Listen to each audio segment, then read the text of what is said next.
बिस्मिल्लाहिर्रहमानिर्रहीम, अस्सलामु अलैकुम एंड गुड मॉर्निंग पाकिस्तान। आप देख रहे हैं रोही एट 10 और मैं हूं आपका मेज़बान तिहाम आज़म। नाज़रीन, उम्मीद करते हैं कि आपके दिन का आगाज़ जो है वो अच्छा हुआ होगा।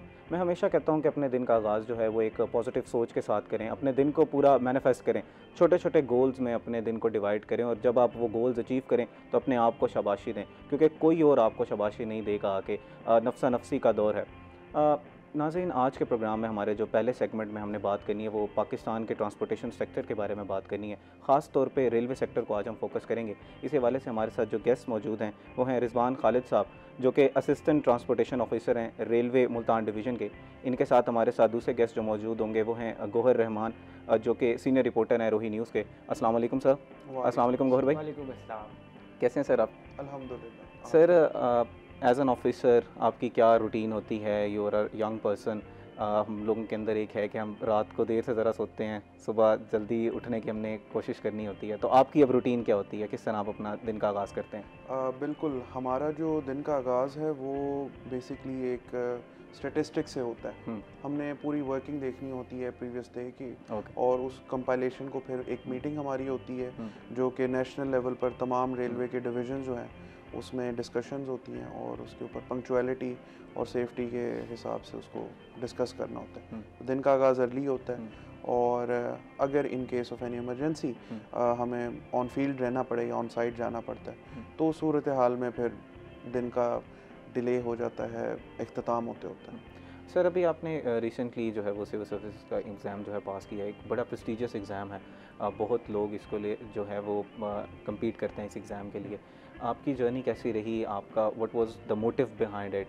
आपने क्या सोचा? कुछ लोगों के दिमाग में ज़रा टहका भी होता है, डाले शाले भी होते हैं। आपने किस मोटिव के तहत इस एग्ज़ाम में अपीयर होने का जो है वो ये कदम लिया? आई थिंक लाइफ में इंसान जब किसी भी जर्नी की तरफ निकलता है तो उसकी कुछ लवाजमात होती हैं उसके माइंड में, जैसा कि आपने मेंशन किया। कुछ लोगों के माइंड में जो है वो एक कल्चर होता है। उसके अलावा कुछ लोगों के माइंड में रिकग्निशन होती है। For me it was recognition to serve the country, and the reason I say this is not कि ये क्लीशे सा रिमार्क नहीं है। इसके पीछे एक पूरी एक जर्नी है कि I have seen people in my own family के जो सर्व कर रहे हैं नेशन को इन डिफरेंट कैपेसिटीज़। तो उन सबको देखते हुए मुझे अपना एक कार्व आउट करनी थी space, and a unique space. So अल्हम्दुलिल्लाह I am the first civil servant in my family and even in my extended family. तो वो एक यूनिक पॉइंट से और purely for the public service, this was the two things जो मेरे mind में चल रही थी इस जर्नी को लेकर। तो अल्हम्दुलिल्लाह। So it was your first attempt sir? पहला अटेम्प्ट था आपका? Yes, it was my first attempt. अच्छा सर, एक एस्पायरेंट को किस किस तरह की मुश्किलात आती हैं? आप उस पूरी जर्नी में से गुजरे हैं। हमेशा ये एक अनसर्टेनिटी की एक सिचुएशन होती है कि अगर हमारा पास ना हुआ तो हमारे जो नए एस्पायरेंट्स हैं आप उनको क्या कहना चाहेंगे? और where does the buck stop? कहाँ पर अब हमने रुक जाना है कि अब हम मैंने फर्दर अटेम्प्ट्स नहीं देनी? तो इसको ज़रा पूरी जर्नी को ज़रा एक्सप्लेन कीजिएगा। आई थिंक इसके अंदर हमारा जो परसेप्शन होना चाहिए ना वो लाइफ को लेके होना चाहिए कि what do we really want out of life. Firstly तो हमें ये पता होना चाहिए कि जो हम ये कर रहे हैं क्या ये हम अपनी खुशी के लिए कर रहे हैं, अपनी सेंस ऑफ सेटिस्फेक्शन को अचीव करना चाह रहे हैं, या हम लोगों के लिए कर रहे हैं। अगर तो आप सिर्फ इसलिए कर रहे हैं कि आपको कहा गया है कि ये करें, तो मेरे ख्याल से तो इस जर्नी का आगाज़ करने से बेहतर है आप अपने माइंड को, टाइम को और अपने इंटरेस्ट को, एफर्ट को कहीं और सर्व करें। अगर तो आप वाकई चाहते हैं कि इससे आपको खुशी मिलती है तो फिर मैं ये समझता हूँ कि there is no stop it. आपको तब तक नहीं रुकना until you get the work done. अब इसके अंदर दूसरा पहलू ये है कि कुछ ऐसे हमारे साथी होते हैं, एस्पिरेंट्स होते हैं, जो एक वक्त आने के बाद वो अपनी अटेम्प्ट्स एग्जॉस्ट कर चुके होते हैं। बिल्कुल। और वो अपनी एज एग्जॉस्ट कर चुके होते हैं। अब उनके लिए क्या होता है कि अल्लाह ताला ने ना रोज़ी का वादा किया हुआ इंसान से, और बेशक अल्लाह ताला की ज़ात जो है वो एक इन्फिनिट विजडम के तहत इंसान की ज़िंदगी में होने वाले जो रिज़ल्ट्स नताइज आते हैं वो दे रहे होते हैं, अल्लाह ताला उसको नवाज रहे होते हैं। तो इस सूरत में जो मैंने देखा है पर्सनली, ये एग्ज़ाम ना सिर्फ एक आपकी एक स्टॉप हो जाता है जब आप एलोकेट हो जाते हैं, बल्कि आपको ना ये एक सिविक सेंस इस मुल्क के बारे में, माशरे के बारे में वो आगाही दे देता है कि वो आपका जो एक उसका एक जो छाप होता है आपकी ज़हनियत पे, वो परमानेंट होता है। और मैं ये समझता हूँ कि आप किसी भी एस्पिरेंट से मिलेंगे ना, तो उनसे अगर आप पूछेंगे कि बिफोर प्रिपरेशन और आफ्टर प्रिपरेशन वो अपने अंदर क्या फ़र्क फील करते हैं, तो आई थिंक कि वो एक पूरी लिस्ट कागज़ से भर देंगे बिल्कुल कि these are the changes that I felt. तो आई थिंक एक विन विन सिचुएशन तो नहीं हर टाइम हो सकती, बट ये कि you have to keep going. Firstly अगर आपको खुद लगता है कि this is what you want in life, this is where you think कि आप सूट करते हैं, तो आपको ज़रूर एंड तक जाना चाहिए। और अगर ना हो, उसके बाद आपको वो जो आपने अर्न कर लिए हैं स्किल्स, वो जो हुनर आपने सीख लिया, वो जो आपकी सोच के अंदर इजाफा हो गया, वो जो आपकी क्रिटिकल एनालिसिस और थिंकिंग के अंदर इजाफा हुआ है, मैं समझता हूँ कि उसके बाद आप जिस माशरे में भी फील्ड में भी जाएंगे पाकिस्तान में, तो you will be one of the best. This is what I think. Sir अब चलते हैं रेलवे की तरफ। आप रेलवे में सर्व कर रहे हैं। डिजिटलाइजेशन एक हर सेक्टर में बहुत ज़्यादा पेस के साथ हो रही है। रेलवे सेक्टर डिजिटलाइजेशन के लिए क्या क्या कर रहा है, और जो अभी भी हमारा पुराना निज़ाम है वो फिर साइड बाय साइड चल रहा है या उसको आहिस्ता आहिस्ता रिवैम्प कर रहे हैं आप लोग? अच्छा, रेलवे का जो सिस्टम है वो इंतहाई डिटेल्ड, और जब हम ख़ास तौर पे ट्रेनिंग पर गए रेलवे एकेडमी में after completing the training in civil services academy, तो वहाँ जाके हमें रियलाइज़ हुआ कि ये सिस्टम ना सिर्फ कदीम है बल्कि बहुत ही कॉम्प्लिकेटेड है। इसके अंदर मेजर जो हैं 5 हमारे महकमे होते हैं। सबसे इम्पॉर्टेंट जो होते हैं वो, जिस महकमे से मैं बिलोंग करता हूँ, कमर्शियल एंड ट्रैफिक। उसके बाद आपके पास mechanical branch, civil branch, signalling और इलेक्ट्रिकल। ये वो 5 महकमे हैं जो इस रेलवे के इस निज़ाम को चला रहे हैं।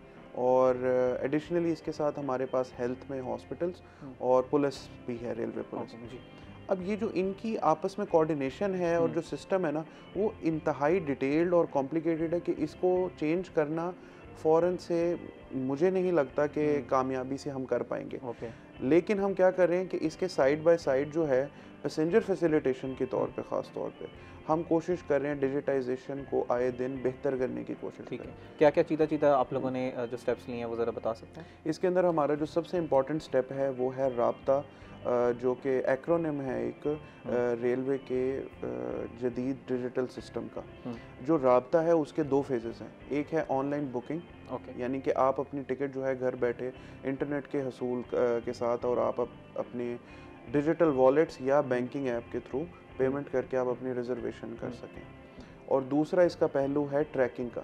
आप अपनी ट्रेन की आने की टाइमिंग और उसकी स्पीड, उसके स्टॉप्स, उसका एक्सपेक्टेड अराइवल टाइम, बमा इस चीज़ के कि आप एक नोटिफिकेशन भी ऑन कर सकते हैं उस एप्लीकेशन के अंदर, कि जो आप अगर फ़ोन यूज़ नहीं भी करें तो वो आपको नोटिफाई करता रहेगा कि आपकी मुतलका ट्रेन जो है वो इस टाइम इस स्टॉप पे पहुंच गई, और जहां पे आप डिज़ायर्ड आपकी जो है वहां पे पहुंचने में कितना टाइम लगेगा। सर रेलवे को लार्जली हमारी वो इनकम सोसाइटी वो यूज़ करती है जो हमारे लोअर मिडिल क्लास के लोग हैं, या मिडिल क्लास के लोग भी ज़्यादातर इस्तेमाल करते हैं रेलवे को।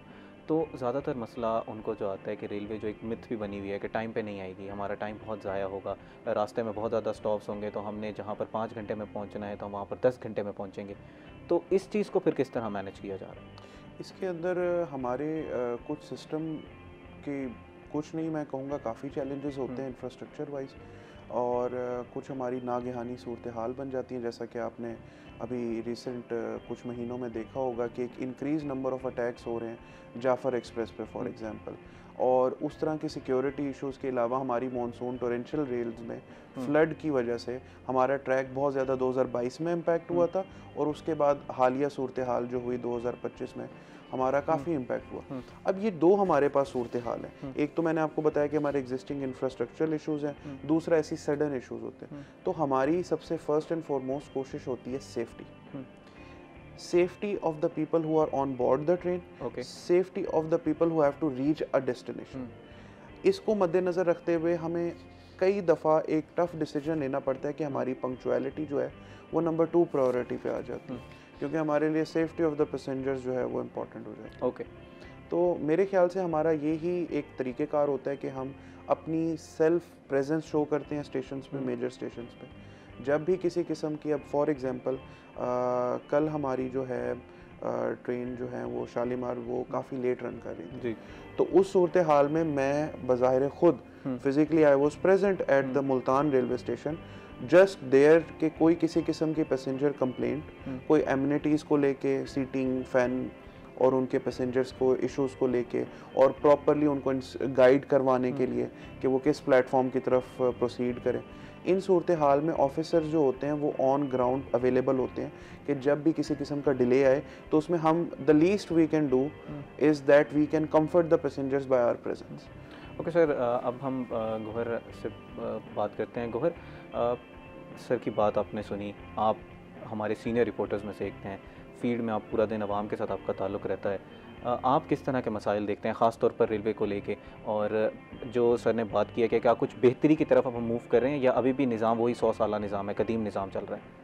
तो हम पहले तो जो हमारे साथ गेस्ट मौजूद हैं ये बता रहे थे आपसे, आप इनकी CSS की जर्नी पूछ रहे थे, ये आप हमसे भी पूछ सकते हैं क्योंकि मुल्तान से हम बिलोंग करते हैं। हम लोग मैं खुद एक जर्नलिज़म के शोबे से मुंसलिक हूँ और मुल्तान बड़ा मुख्तसर सा है। बिल्कुल, जो लोग इस चीज़ के अटैम्प्ट कर रहे होते हैं या इस स्ट्रगल में होते हैं, आप भी उन्हें जानते हैं, हम भी उन्हें जानते हैं। उनमें से एक ये भी है, इनको हमने देखा बड़ी मेहनत की इन्होंने और ये कामयाब भी हुए और आज देखें रेलवे में सर्व भी कर रहे हैं। दो चीज़ें हैं जो मेरी ज़िंदगी में ना बड़ा अहम किरदार अदा उन्होंने हमेशा से किया है। एक कह लें आप रेलवे, एक अब मैं हेल्थ रिपोर्टिंग को कवर कर रहा हूँ, हेल्थ को। आपको दोनों स्पॉट्स ऐसे हैं, मैं आप गौहर इसको हेल्थ को हम डिस्कस करेंगे। नाज़रीन, इस वक्त हुआ एक ब्रेक का, हमारे साथ रहिएगा।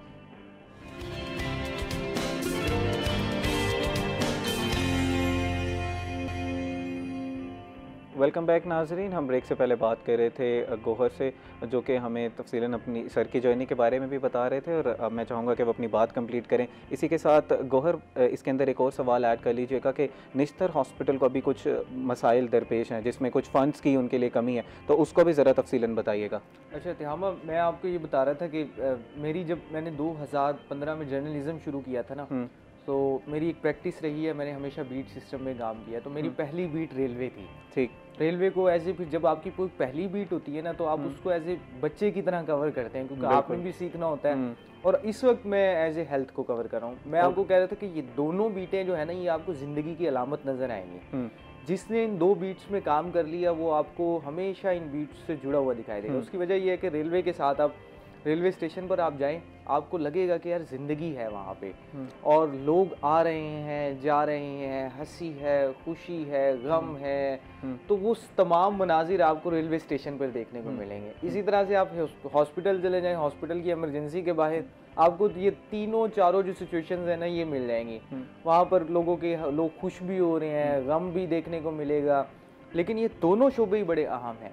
आपने निश्तर की बात की है, जनूबी पंजाब की सबसे बड़ी इलाजगाह है। वहाँ पर जो पूरे जनूबी पंजाब से लोग आते हैं, बलूचिस्तान से लोग आते हैं इलाज के लिए, तो उसी लिहाज से वहाँ पर मसाइल भी बड़े गंभीर किस्म के होते हैं क्योंकि जहाँ पर रश होगा, जहाँ पर लोग बहुत ज़्यादा विज़िट करेंगे, जहाँ पे सर्विसेज लेना चाहेंगे, तो आपको वहाँ पर मसाइल भी नज़र आएंगे। निश्तर में मसाइल से पहले कुछ अच्छी चीज़ों के बारे में हम बात कर लेते हैं।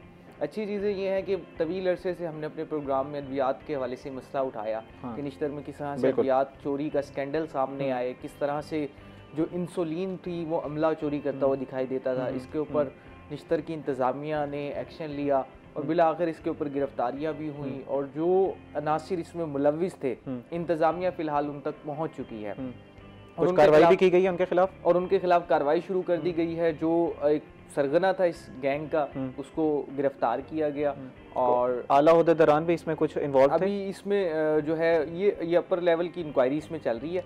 मतलब इसमें आगाज हो गया है। एक अच्छी चीज़ ये है कि जो इंसुलिन चोरी का स्कैंडल था, जिसे हमने अपनी स्क्रीन पे भी रोही टेलीविजन पे रिपोर्ट किया, जो लोग हमें कंप्लेन करते थे यार हमें अद्वियात नहीं मिलती, हमने उसका सुराग लगाया कि किस तरह से ये नहीं मिलती। हमने वो दिखाया कि किस तरह से अमला रात के वक्त जो सफाई वाली ट्रालियाँ उनके अंदर से जाकर वो जो अद्वियात थी, इंसुलिन थी, उनको लेकर जाता था, जिसके ऊपर इंतज़ामिया एक्शन हुई है। निश्तर में इसी सर्विलेंस को बेहतर बनाने के लिए तकरीबन 250 से ज़ायद कैमरे लगाए जा चुके हैं। और 500 कैमरे लगाने का टारगेट है ताकि हर चीज़ की ऑनलाइन सर्विलेंस हो। इसके ऊपर एंटी करप्शन भी एक्टिव हुआ है। जो मुलाजिम बुनियादी तौर पर इसमें मुलविस फ़िलहाल पाया गया है अब तक की इंक्वायरी में, उसको मुअत्तल कर दिया गया है, नौकरी से भी निकाल दिया गया है, बर्खास्त कर दिया गया है। इसके साथ साथ एंटी करप्शन में ये केस चला गया है। एंटी करप्शन में इस केस के हवाले से तहकीकात जारी हैं कि जो आपका दूसरा सवाल था कि इसमें कोई बड़े अफसरान भी मुलविस हैं, तो अब ये मामला सारा एंटी करप्शन देखेगा, इसको तहकीकात करेगा। तो एक मसला तो हमें हल होता हुआ दिखाई दे रहा है। और दूसरा इसी में अद्वियात के हवाले से एक मसला ये भी दिखाई देता था, डॉक्टर के पास जो अद्वियात नहीं होती थी वो बाहर से लिख कर दे देते थे, जबकि गवर्नमेंट की जानिब से तकरीबन कुछ 200 के करीब ऐसी अद्वियात हैं जो अस्पताल को फराहम की जा रही हैं। ठीक है, उनकी एक लिस्ट जारी की गई है कि आपने ये बेसिक अद्वियात हैं, ये आपने लोगों को देनी है और आप इसको बाहर से लिख कर नहीं दे सकते। किस तरह के अद्वियात हैं गौहर, वो अगर आप बता सकें नाजरीन के लिए, कि वो कोई जो ओपीडी में भी हमें कुछ अद्वियात चाहिए होती हैं, जो दीगर इक्विपमेंट चाहिए होता है, जो डॉक्टर्स जो हैं वो फिर बाहर से लिख के दे देते हैं, उस तरह के इक्विपमेंट भी और जो अद्वियात हैं वो ओपीडी के रिलेटेड भी उस लिस्ट में शामिल हैं? बुनियादी तौर पर ये एंटीबायोटिक्स होती है, आप कहते हैं जी ड्रिप, सिंपल ड्रिप होती है, इसके अलावा आप इंजेक्शंस होते हैं, आपको इसी आप यही चीज देखेंगे, बरनोला जो लगता है यहाँ पे वो लिख कर दे देते हैं, और आपको नज़ला, जुकाम, इनके इन्फेक्शंस बढ़ जाते हैं, और एलर्जी की कुछ टैबलेट्स हैं। तो ये तकरीबन कोई 200-300 के करीब एक लिस्ट है जो गवर्नमेंट ने तैयार की हुई है, हेल्थ डिपार्टमेंट ने वो निश्तर को दी गई है कि आपने ये अद्वियात हैं जो आपने हर सूरत में, जो हर कम से कम आप भी जाएंगे तो आप इनमें से कोई ना कोई अद्वियात आपको लग सकती है जो एंटीबायोटिक हैं। तो अच्छा गौहर, अब मुल्तान में और दीगर साउथ पंजाब में जो है वो डेंगू का बहुत बड़ा जो है वो एक वबाई अमराज तो नहीं है, ये एक डेंगू का एक बड़ा बहरान है। यहाँ पर कुछ कैंप्स भी लगाए जाते हैं, लेकिन लोगों को फिर वहाँ पर जगह भी नहीं मिलती। कुछ लोग बहुत तंगी की हालत भी होती है, उनको फिर बहावलपुर मूव करना होता है। हमारे एक जो सीनियर रिपोर्टर हैं उन्होंने इस पर एक पूरी रिपोर्ट भी की थी। आप इस मामले को पूरा किस तरह देख रहे हैं? डेंगू के हवाले से क्या किया जा रहा है निश्तर में? अच्छा, ये ना डेंगू के हवाले से नहीं सीज़न हुआ करता है। ये इस वक्त डेंगू का सीज़न शुरू हो चुका है, जिसमें डेंगू की अफजाइश होती है। जैसे ही मानसून सीज़न आपका एंड होगा, मानसून के 10 स्पेल हमने देखे मुल्तान में रहे, और 10 स्पेल भी भरपूर अंदाज में 133 मिलीमीटर तक बारिश रिकॉर्ड की गई। इसके साथ ही आपको सैलाब का भी सामना हुआ पूरे जनूबी पंजाब में। सैलाब में आप देख सकते हैं आपकी जलालपुर पीरवाला मुतासिर हुआ। इसके साथ साथ आप ये देख सकते हैं कि आपके जो अतराफ़ के इलाके थे, अलीपुर हो गया, ये सब कुछ पूरे तरीके से आपकी तहसील सदर हो गई, ये मुतासिर, शुजाबाद आपका मुतासिर हुआ। तो ये सारे फैक्टर मिला के डेंगू की अफजाइश के लिए बड़े कारआमद हैं। तो इस वक्त आप देखें तो तमाम जो मुल्तान में जनूब पंजाब के अस्पताल हैं, अगर आप निश्तर की बात करें तो वहाँ पर डेंगू के केसेस रोज़ाना की बुनियाद पर रिपोर्ट हो रहे हैं। शहबाज शरीफ डिस्ट्रिक्ट अस्पताल है, ये बड़े हम सरकारी अस्पताल आपको बता रहे हैं। बहावलपुर का विक्टोरिया अस्पताल, वहाँ पर रोज़ाना की बुनियाद पर डेंगू केसेस रिपोर्ट हो रहे हैं। इस हवाले से जो एनडीएम में, पीडीएम में, जिसने हमें सैलाब के हवाले से अलर्ट जारी किया था, उन्होंने इन वबाई अमराज के फैलाव के हवाले से भी मुल्तान, बहावलपुर, जनूब पंजाब के इलाके जो सैलाब की जद में रहे हैं, इनके हवाले से अलर्ट जारी किया था। इंतज़ामिया ने उसको अभी तक संजीदा नहीं लिया है। अच्छा। और ये बड़ी अलार्मिंग सिचुएशन हो सकती है, जिस तरह से केसेस जो हैं डेंगू के रिपोर्ट हो रहे हैं रोज़ाना की बुनियाद के ऊपर 4 से 5 केसेस। तो ये मैं आपको एक बड़े अस्पताल का बता रहा हूँ। अगर इसके ओवरऑल कलेक्ट किया जाए सरकारी हॉस्पिटल्स का, तकरीबन ये 12 का फिगर बनता है, 12 से 14 लोग। और अगर इसमें प्राइवेट का फिगर आप ऐड कर लें तो प्राइवेट आपको पता है दर्जनों सैकड़ों अस्पताल है जहाँ पर लोग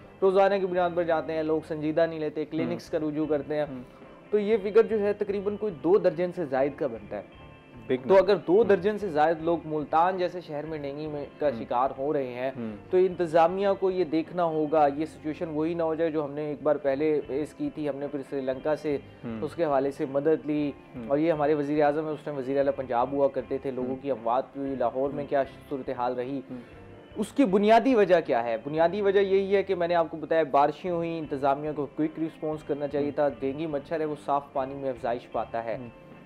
बारिशों के कैंपेन्स तो डेंगू के हवाले से हम पूरा देखते हैं कि जैसे ही सीज़न स्टार्ट होता है तो कैंपेन्स एक स्टार्ट कर दिए जाते हैं। आप कह रहे हैं कि अभी ग्राउंड पे आपका मकसद क्या है कि अभी उस तरह एक्टिवली इंतज़ामिया ने स्टार्ट नहीं किया या बिल्कुल कोई कदम ही नहीं उठाया इस हवाले से? इंतज़ामिया के पास जो रिसोर्सेज थे, इसमें होता है किसी भी चीज़ को करने के लिए आपके पास जो है ना पहले से इसकी तैयारी कि आपके वसाइल कितने हो सकते हैं, प्रोएक्टिवली नहीं देख रहे। अगर डिस्ट्रिक्ट हेल्थ अथॉरिटी की बात की जाए तो इस डिस्ट्रिक्ट हेल्थ अथॉरिटी मुल्तान के पास इस वक्त टीमें ही मौजूद नहीं है जिन्होंने डेंगू स्प्रे करना है वो जो जिस सतह पे हमें चाहिए, क्योंकि आपका जो स्केल है इस बार डेंगू का वो बढ़ गया है। आपके पास रिलीफ कैंप्स भी हैं, आपके पास सैलाब ज़दा इलाके भी हैं, आपके पास बारिशों के 10 स्पेल हो गए, आपने अभी ना शहर को कवर किया है, तो ये स्केल बढ़ गया है। उसकी वजह ये है कि इस बार टीमें क्यों नहीं है।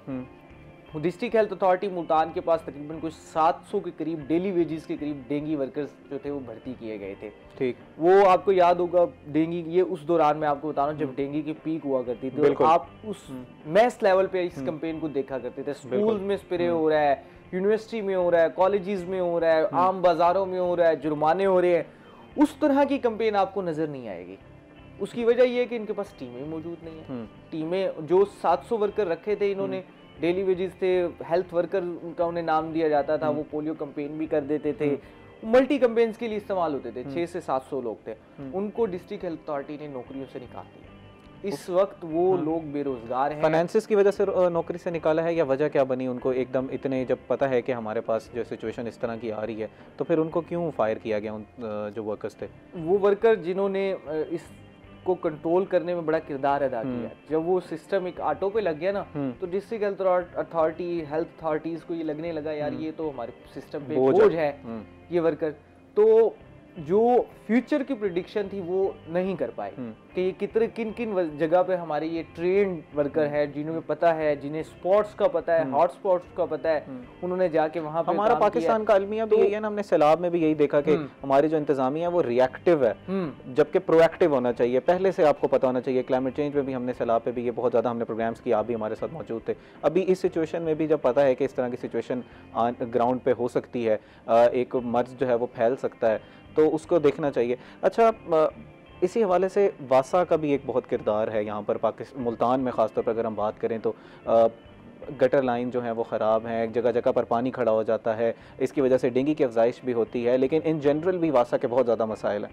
बिल्कुल तिहामा, वासा मुल्तान को पहले डिस्कस करने से पहले सबसे पहले हमें एक चीज़ जहन में ज़रूर रखनी चाहिए, वासा को मैं कवर भी करता हूँ।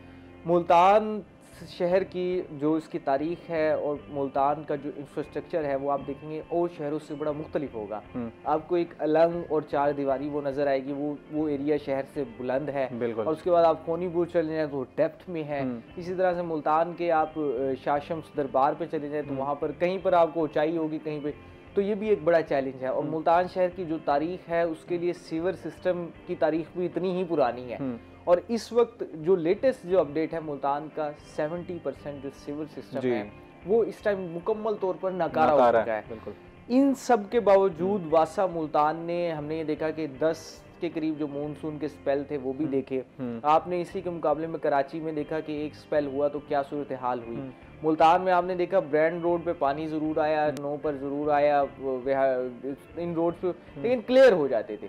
वासा हमें बड़ा एक्टिव दिखाई देता है, जो अभी आप कह रहे थे ना, जो कि हमारे पास पहले से प्लान बनाना, तो वासा की इस बार हमने हिकमत अमली देखी कि बड़ा अच्छा परफॉर्म किया वासा ने, और उसकी बुनियादी वजह यही थी कि पहले से तैयारी।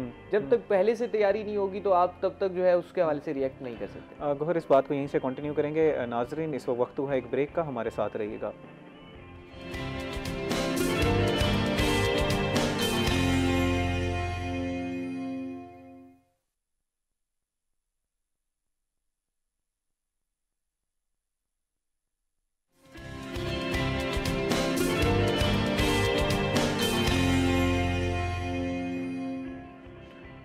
वेलकम बैक नाजरीन, हम बात कर रहे थे गौहर रहमान से, जो कि हमें वासा के मसाइल और वासा की कारकर्दगी के बारे में बता रहे थे। जी गौहर, अपनी बात को कंप्लीट कीजिएगा।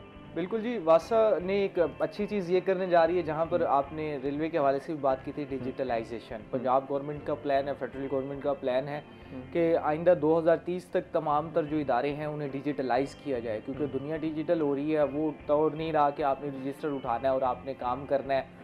आपके पास जो इन्फॉर्मेशन है वो किसी ख़तों की किताबत की सूरत में आएगी। आपके पास डैशबोर्ड तैयार हो जाता है, आप डैशबोर्ड पे देखते हैं, आपके पास सारी information latest time, real time में आ रही होती है। रिजवान साहब, अगर हम रेलवे की बात करें, डिजिटलाइजेशन आ रहे हैं कि वासा में भी आपने भी हमें बताया कि डिजिटलाइजेशन हो रही है, इनके लिए फाइनेंसेस की ज़रूरत होती है, तो फाइनेंशियल सिचुएशन काफ़ी ब्लीक नज़र आती है। जो रेलवे है, जो दीगर ट्रांसपोर्टेशन के हमारे इदारे हैं, काफ़ी हेडलाइंस लगती हैं, PIA को प्राइवेटाइज़ किया जा रहा है। इसी तरह रेलवे के बारे में भी बात की जाती है कि इसको भी प्राइवेटाइज़ कर देना चाहिए। एज एन वर्क वहाँ पर ऑब्जर्व कर रहे हैं, आपको क्या लगता है कि इसको प्राइवेटाइजेशन की तरफ हमें मूव करना चाहिए, या हम इन सिस्टम को बेहतर बना सकते हैं? अच्छा देखिए, जब इंसान कभी भी अपनी जर्नी स्टार्ट करता है तो वो अपने फ्यूचर को लेके सबसे ज़्यादा कंसर्न होता है। तो इसी तरह से जब हम इंडक्ट हुए सिविल सर्विस में तो we were very concerned about all of these discussions as well. एक तरफ बात की जाती है ML1 की और अगली ही सुबह बात होती है प्राइवेटाइजेशन की। तो एक रोलर कोस्टर है डिसीजंस में। हमारी जो पॉलिसी मेकर्स हैं और जो हमारे सीनियर एग्जेक्टिव लेवल के ऊपर डिसीजन मेकिंग हो रही है हेडक्वार्टर और मिनिस्ट्री ऑफ रेलवे में। तो इसके अंदर जो मैं अब तक समझ पाया हूँ अपनी 1 साल की कलील मुद्दत में फील्ड में सर्व करते हुए और उसके अलावा ट्रेनिंग के बाद, वो ये है कि हमारे लिए प्राइवेटाइज करना इसको बहुत मुश्किल है। ये एक ऐसा डिसीजन है जिसको हम नहीं ले सकते। उसकी एक हमें एविडेंस ये मिलती है कि रिसेंटली इसी साल के शुरू में फर्स्ट क्वार्टर में ये डिसाइड किया गया था कि इसको एक एसेंशियल SOE की कैटेगरी में डाला गया। ओके। और जब हमें मई में एसेंशियल SOE का ज़रा डिफाइन कीजिए। बिल्कुल, एसेंशियल SOE बेसिकली एक ऐसा गवर्नमेंट का स्टेट ओन्ड एंटरप्राइज होती है कि जिसकी एसेंशियल कैटेगरी ये होती है कि वो सिक्योरिटी और basically survival of the state से जुड़ा हुआ। Okay.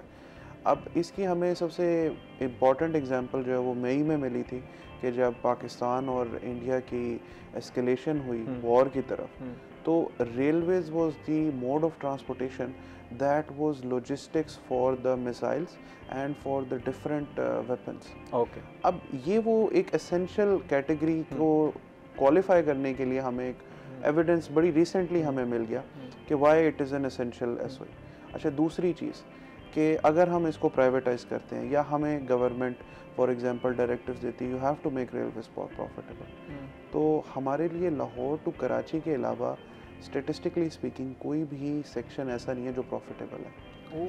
Except for Lahore to Karachi, there is none of the sections that are actually profitable if you ask a railways executive. So if we are concerned with the financial health and profitability of the organization, we would require only this track to run.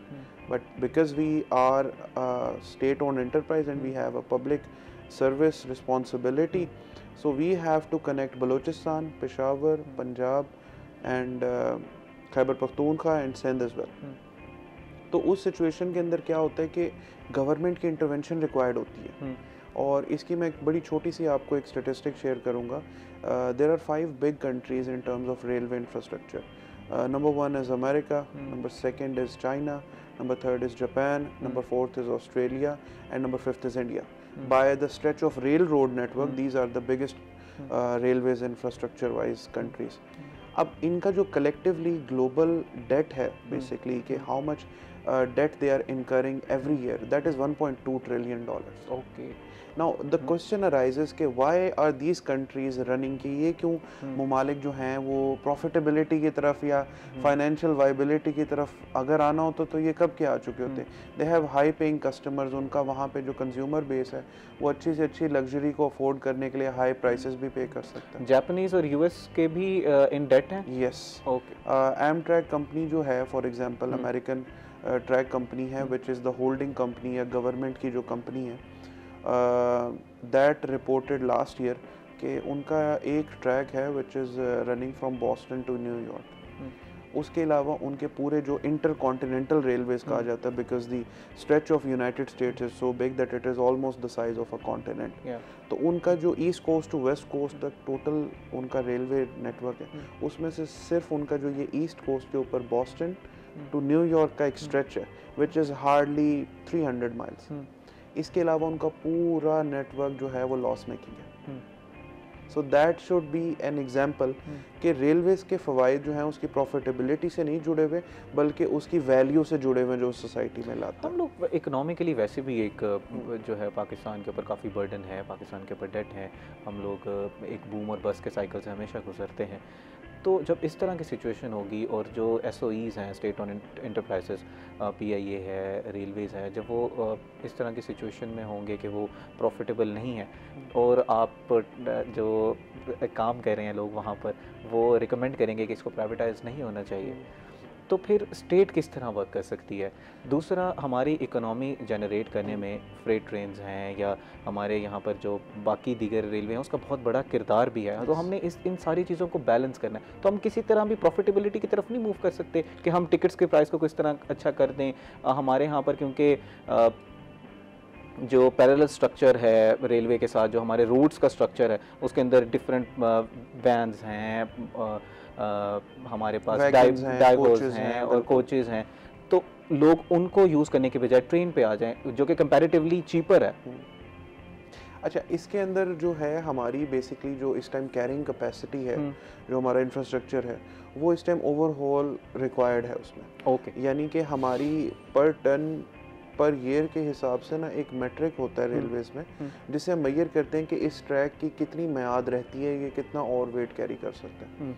अब क्योंकि हमारी main line 1 जो है specially सबसे ज़्यादा congested line है, और इसके ऊपर एक ही लाइन के ऊपर फ्रेट और एक ही लाइन के ऊपर पैसेंजर मूवमेंट चल रही है, तो इस वजह से उसके ऊपर जो बर्डन है वो काफ़ी ज़्यादा बढ़ चुका है।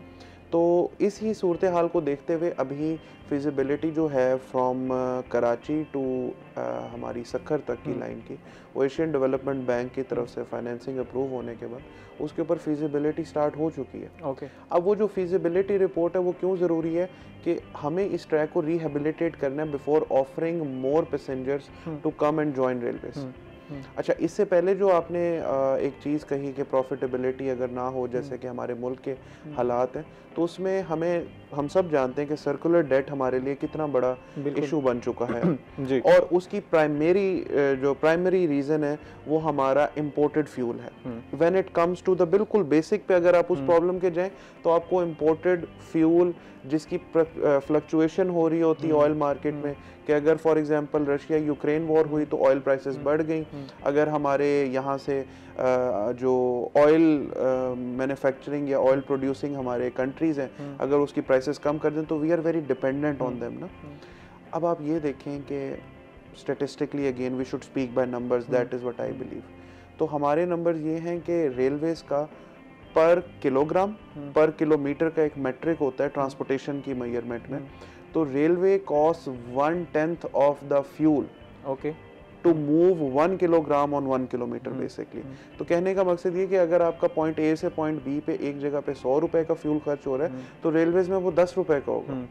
सेकेंडली, हमारा जो सबसे बड़ा इशू जो कि अब हमें फ्लड्स में देखने को मिला, वो एनवायरमेंटल है। तो जो हमारी एक लोकोमोटिव होती है, रेलवे की इंजन होता है, that produces 1/20th of carbon emissions compare to हमारा जो रोड ट्रांसपोर्ट है, ट्रकिंग के अंदर है, हमारी बसेस के अंदर है, हमारा पर्सनल गाड़ियों की सूरत में है, या हमारा फॉर एग्जांपल जो है वो कम्युनल ट्रांसपोर्ट है। अब इन चीज़ों को देखते हुए हमारे लिए उल्टा ये एक बहुत बेनिफिट है कि हम क्लाइमेट से बहुत ज़्यादा क्लाइमेट चेंज से अफेक्टेड हैं, तो हमारे लिए 1/20th की रिडक्शन हो जाती है कार्बन एमिशंस की। इन सारी चीज़ को देखते हुए यही समझ आता है कि हमें प्राइवेटाइजेशन की तरफ मूव करना चाहिए, क्योंकि आपने जितने भी स्टैट्स बात की, अगर कौन करेगा इसको आके, फिर ओवरहॉल की अगर हमें ज़रूरत है, हमें बार बार फंडिंग की ज़रूरत पड़ती है, हमने ट्रैक्स को दोबारा बनाना है, आए दिन हम हादसात भी देखते हैं ट्रैक्स की वजह से, तो आप रिकमेंड कर रहे हैं अगेंस्ट द प्राइवेटाइजेशन, बट आपके ही फैक्ट्स इस बात को प्रूव करें कि हमें प्राइवेटाइजेशन की तरफ मूव करना चाहिए। बिल्कुल, जो मैं फैक्ट्स दे रहा हूँ वो अनफॉर्चुनेटली हमारा एक मॉडल जो है वो इस तरह का एक कन्फ्यूजन एक सॉर्ट ऑफ बन चुकी है कि जिसके अंदर हम वे फॉरवर्ड की तरफ नहीं जा पा रहे। तो मैं ये समझता हूँ इसके अंदर हमें सिर्फ एक चीज़ जो अगर एक सपोर्ट मिल सके, वो ये है कि हमारा जो पेंशन और हमारा सैलरीज का बर्डन है, being a government institution, I believe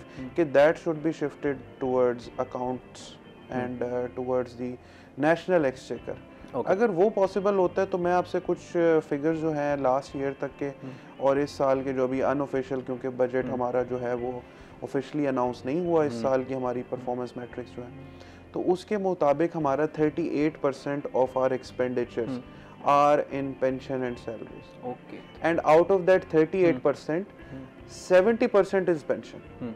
meaning जो करंट एम्प्लॉय है रेलवे का, जो अभी वर्क कर रहा है, वो इस टाइम उस 38% का 30% है सर, जो अखराजात आ रहे हैं। तो अगर हम हमसे ये 38% एक्सपेंडिचर को मूव कर लिया जाता है नेशनल लेवल पर, तो हमें प्राइवेटाइजेशन की तरफ जाने की ज़रूरत नहीं है। और हम इन्हीं करंट इंफ्रास्ट्रक्चर के साथ, जो कि हमारे मिनिस्टर जो हैं सर हनीफ अब्बासी साहब, उनका भी विजन है जो उन्होंने आके देखा कि हम इसी एग्जिस्टिंग इंफ्रास्ट्रक्चर के साथ मूव कर सकते हैं आगे। ठीक है, इट विल टेक टाइम, इसमें बहुत ज़्यादा एक वक्त दरकार है, और मैं समझता हूँ कि इधर जो है अगर हम लॉन्ग टर्म देखें, क्योंकि मैंने जैसे कि बताया हमारे सिक्योरिटी के लिए हमें नेशनल रखना बहुत ज़रूरी है, और मैंने ये बताया कि अगर हम इसको प्राइवेटाइज करते हैं तो सिर्फ लाहौर से कराची सेक्शन के अलावा बाकी सारे लॉस मेकिंग सेक्शंस हैं, उनकी ख्याल करना जो कि अभी रेलवे के लिए इक्वल बेसिस पे चल रहा है, वो ख़त्म होने का चांस है।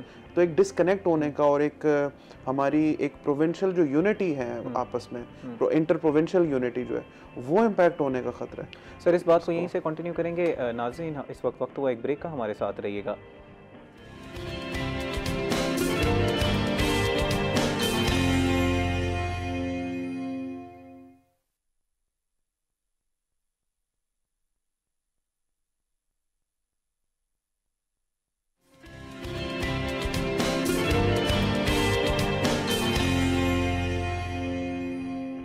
वेलकम बैक नाजरीन। हम ब्रेक से पहले बात कर रहे थे कि जो हमारे मसाइल हैं रेलवे के हवाले से, कुछ फाइनेंशियल इश्यूज़ हैं, तनख्वाहें भी लेट हो जाती हैं, जो रेलवे मुलाजमीन हैं उसमें प्राइवेटाइजेशन की भी बात की जाती है।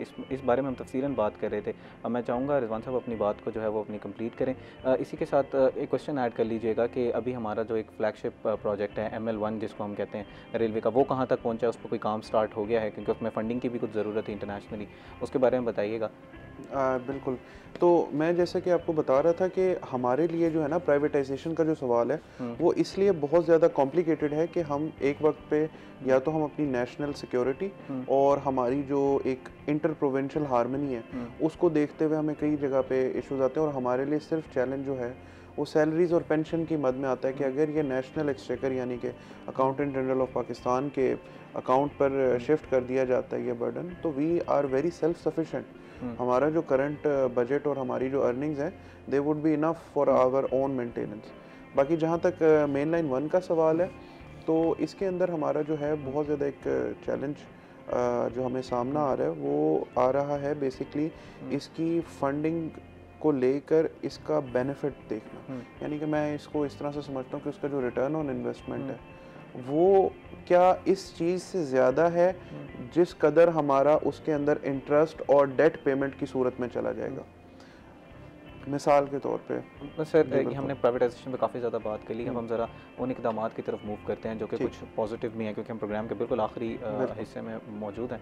तो आपकी तरफ से जो इक़दामात रेलवे की तरफ से पैसेंजर्स के लिए भी किए जा रहे हैं और फ्रेट ट्रेन और इस इन ऑल जो हमने आपकी तरफ से इक़दामात किए जा रहे हैं वो बता दीजिएगा सर। बिल्कुल। इसमें सबसे नंबर 1 जो हमने किया है वो हमने किए हैं 2 गवर्नमेंट टू गवर्नमेंट कॉन्ट्रैक्ट्स, और एक जो कॉन्ट्रैक्ट है वो फर्स्ट ऑफ इट्स काइंड है, यानी कि पाकिस्तान में और स्पेशली पंजाब में मुल्तान वेस्ट मैनेजमेंट कंपनी के साथ हमने एक MOU साइन किया है जिसके बिना पे हमने सारी क्लीनिंग सर्विसेज आउटसोर्स कर दी हैं अपने मेजर स्टेशंस यानी कि मुल्तान, बहावलपुर, साहिवाल और खानेवाल और मुल्तान पर इस टाइम वर्किंग चल रही है। आप कभी भी विज़िट करेंगे आपको मुल्तान वेस्ट मैनेजमेंट कंपनी अपने इक्विपमेंट और अपने स्टाफ के साथ सफाई में मसरूफ़ नज़र आएगी। दूसरा हमारा इसमें सबसे इम्पोर्टेंट इकदाम जी रिजवान साहब इस बात को यहीं से कंटिन्यू करेंगे। नाज़रीन, इस वक्त हमारे साथ एक कॉलर मौजूद हैं। जी अपना नाम बताइएगा और अपना सवाल कीजिएगा। जी मैं अरशद बात कर रहा हूँ मुल्तान से। अपनी टीवी की आवाज़ बंद कर लें जी। जी सर, ये पूछना था, अरशद मुल्तान से बात कर रहा हूँ। ये ट्रेनें जो है रोजमर्रा क्यों लेट हो रही हैं और पेंशन जो है 10-10 दिन 5-5 दिन लेट आती है, क्या वजह क्या है सर? ये इसका रीजन क्या है, क्यों नहीं टाइम पे आ रही? जी रिजवान साहब आप इस सवाल का जवाब देना चाहेंगे? पहले आप अपनी बात कंप्लीट कर लें जो आप बिल्कुल हम लोग इक़दामात की बात कर रहे थे, उसके बाद इन सवाल करें। पंजाब फूड अथॉरिटी के तहत हमने जो है ना फूड सेफ्टी और फूड क्वालिटी के लिए एक ओपन डोर पॉलिसी दे दी है। यानी कि फूड अथॉरिटी आकर हमारे पंजाब के जितने रेलवे स्टेशन है उस पर किसी भी वक्त किसी भी स्टॉल, रेस्टोरेंट या कियोस्क की फूड को इंस्पेक्ट कर सकते हैं और उनको बाकायदा फ़ाइन भी कर सकते हैं। इसके इक़दामात हमारे लाहौर में भी हुए, पिंडी में हुए और इवन मुल्तान में, और अल्हम्दुलिल्लाह मैं ये समझता हूँ कि ये एक मेरी कामयाबी पर्सनल लेवल पे, क्योंकि commercial as a commercial officer ये मेरी ज़िम्मेदारी है कि हमने स्टॉल्स को भी देखना होता है। तो अल्हम्दुलिल्लाह मुल्तान स्टेशन के ऊपर पंजाब फूड अथॉरिटी की तरफ से किसी भी स्टॉल को फ़ाइन नहीं किया गया। तो मैं ये समझता हूँ कि ये हमारी एक मेजर जो 2 काम थे वो ये थे। उसके बाद जो कॉलर ने सवाल किया ये एग्जैक्टली वही बात थी जो मैं कर रहा था कि हमारी पेंशन और सैलरीज को लेके एक बड़ा चैलेंज आ रहा है, और मैं ये समझता हूँ कि ये इसके लिए इकदाम किए तो जा रहे हैं, लेकिन जब तक हमारे जो वसाइल हैं उसके अंदर जो हमारा बजट का कंस्ट्रेंट है, इसको जब तक नेशनल लेवल के ऊपर एक पॉलिसी मैटर के तौर पे, एक नेशनल इशू के तौर पे नहीं उठाया जाएगा, इसको हल करना देर पा और एक के कम्प्लीटली मुकम्मल तौर पे खात्मा करना इस इशू का, वो नामुमकिन है। और दूसरा जो इनका पोर्शन था वो ट्रेन्स के लेट होने का। ट्रेन्स के लेट होने में अभी आपने जैसे देखा कि सैलाब जो है वो मूव कर रहा था, अपर पंजाब से साउथ पंजाब आया, और अब साउथ पंजाब से वो सिंध शिफ्ट हुआ और टोरेंशियल रेनफॉल्स हो रही हैं कराची में। रेलवेज़ का जो ओरिजिनेशन है, जो रेलवे ऑपरेशन का हब है, वो कराची है। अगर कराची में किसी किस्म का इफेक्ट आता है तो वो पूरे ट्रेन के शेड्यूल को डिस्टर्ब करता है, क्योंकि ट्रेन ने ओरिजिनेट वहाँ से करना होता है। रिजवान साहब, गौहर ये बता रहे हैं कि हमारे यहाँ अभी ये रीसेंट फ्लड्स की वजह से जो है वो ट्रेन्स डिले हो रही हैं, लेकिन ऐसा नहीं है। हम लोग अज़ल से देखते हुए आ रहे हैं कि ट्रेन्स हमेशा डिले होती हैं। इसी वजह से जो हमारे जो पैसेंजर्स हैं वो दूसरी तरफ शिफ्ट हुए, उन्होंने वैन्स और कोचेज़ इस तरफ जाना शुरू किया। आप इस पूरे मामला को किस तरह देखते हैं, और आपने बड़ा एक्सटेंसिवली जो है वो रेलवे को कवर किया हुआ है, इस वक्त कोई मसाइल की तरफ, जिस तरह आपने डेंगू के बारे में बात की कि प्रोएक्टिवली उसको नहीं देखा जा रहा, रेलवे के बारे में ज़रा हमें बताएं कि क्या क्या इक़दाम किए जा रहे हैं और क्या वो इक़दाम जो हैं वो बेनिफिशियल भी हैं हमारे लिए उस तरह।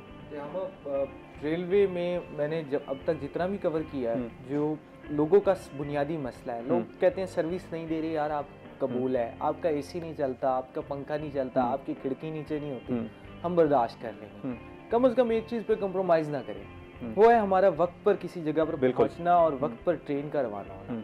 रेलवे में हमने ये चीज़ देखी है, मैंने ये नोट किया है कि रेलवे में कभी भी ये चीज़ प्रायोरिटी रही नहीं। रेलवे ने इसको सेकेंडरी पे रखा है, दुनिया ने इसको टॉप पे रखा हुआ है।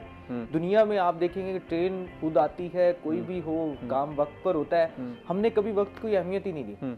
अभी बात हो रही थी जी कि प्राइवेटाइजेशन हो रही है, प्राइवेटाइजेशन कोई इसको डिफेंड करता है, कोई कहता है नहीं करता। मैं इसकी एग्जांपल आपको देता हूँ। आप एक जानिब आपके पास एक नेशनल बैंक होता है, उधर भी वही अमला मौजूद होता है, और एक जानिब आपके पास प्राइवेट बैंक होता है। बहुत अच्छे एग्जांपल दिया। आपको फर्क नजर आ जाता है। इसी तरह से आपको रेलवे में जो हम कहते हैं ना कि लोग, अभी आप ही बात कर रहे थे कि लोग दूसरी तरफ शिफ्ट क्यों हो रहे हैं, यही अमला आप देखेंगे कि यही लोग जब प्राइवेट सेक्टर में काम करते हैं तो इनकी परफॉर्मेंस और होती है, यही जब गवर्नमेंट सेक्टर में काम करते हैं तो इनका डिलीवर करने का अंदाज ही बदल जाता है। तो इस रवैये को बदलने की ज़रूरत है। इस सोच को जब तक आप नहीं बदलेंगे तब तक ये सवाल उठता रहेगा कि हमने इसको प्राइवेट करना है या नहीं करना, हम इसको प्राइवेट कर दिया जाए। और इसमें अभी आपने बताया हमें, रिजवान साहब ने, इन्होंने ही एग्जाम्पल दे दी कि हमने वेस्ट मैनेजमेंट कंपनी को रेलवे स्टेशन दिए हैं, 2 हमारे साफ हो गए। यार पहले आपके पास भी तो अमला मौजूद था, क्यों नहीं हो रहा था साफ? लोग काम नहीं करना चाहते, लोग गवर्नमेंट जॉब में आकर इस चीज़ को भूल जाते हैं कि हमने, कि वो समझते हैं कि अब हमारे पास उस तरह का चेक नहीं है। वही प्राइवेटाइजेशन करके जो इन्होंने सफाई को इन्होंने किया प्राइवेटाइज। कल मुझे सीईओ से मेरी मुलाकात हुई है MWMC के, उन्होंने मुझे बताया, मैंने रेलवे स्टेशन का विजिट किया है, जो वहाँ पे मैनेजर मुकर्रर किया था उधर, उसको सफाई की अबतर सूरत हाल के ऊपर उन्होंने 2 मैनेजर्स को मुअत्तल किया, उनको फाइन किया जो सफाई वाली कंपनी थी जिसकी जिम्मेदारी थी। तो इस तरह का निज़ाम जज़ा और सज़ा का जब तक आप नहीं लाएंगे और गवर्नमेंट सेक्टर में काम करने वाले लोग इस चीज़ पे, इस माइंडसेट से जब तक नहीं निकलेंगे कि यार हमने, हमारी जॉब हो गई है, अब हमारा एक स्ट्रक्चर चल चुका, सैलरी स्ट्रक्चर चल चुका है, अब हमें कोई नहीं कर सकता, तब तक जो है इस चीज़ को हम इम्प्रूव नहीं कर सकते। जी सर, हम तब तक इस चीज़ को बिल्कुल इम्प्रूव नहीं कर सकते। बहुत शुक्रिया, आज रिजवान साहब हमारे साथ मौजूद थे। आज आपने हमें सारे मसाइल के बारे में भी बताया, रेलवे क्या क्या जो इकदाम कर रही है उस हवाले से भी बड़ा इन डिटेल हमारे साथ डिस्कशन की। और आपका भी बहुत ज़्यादा शुक्रिया, आपने रेलवे के बारे में भी बताया और दीगर जो मुल्तान के मसाइल हैं हेल्थ सेक्टर के हवाले से, उसके बारे में हमारे साथ डिटेल से डिस्कशन की। आप दोनों का बहुत ज़्यादा शुक्रिया। नाज़रीन, इस वक्त हुआ एक ब्रेक का, हमारे साथ रहिएगा।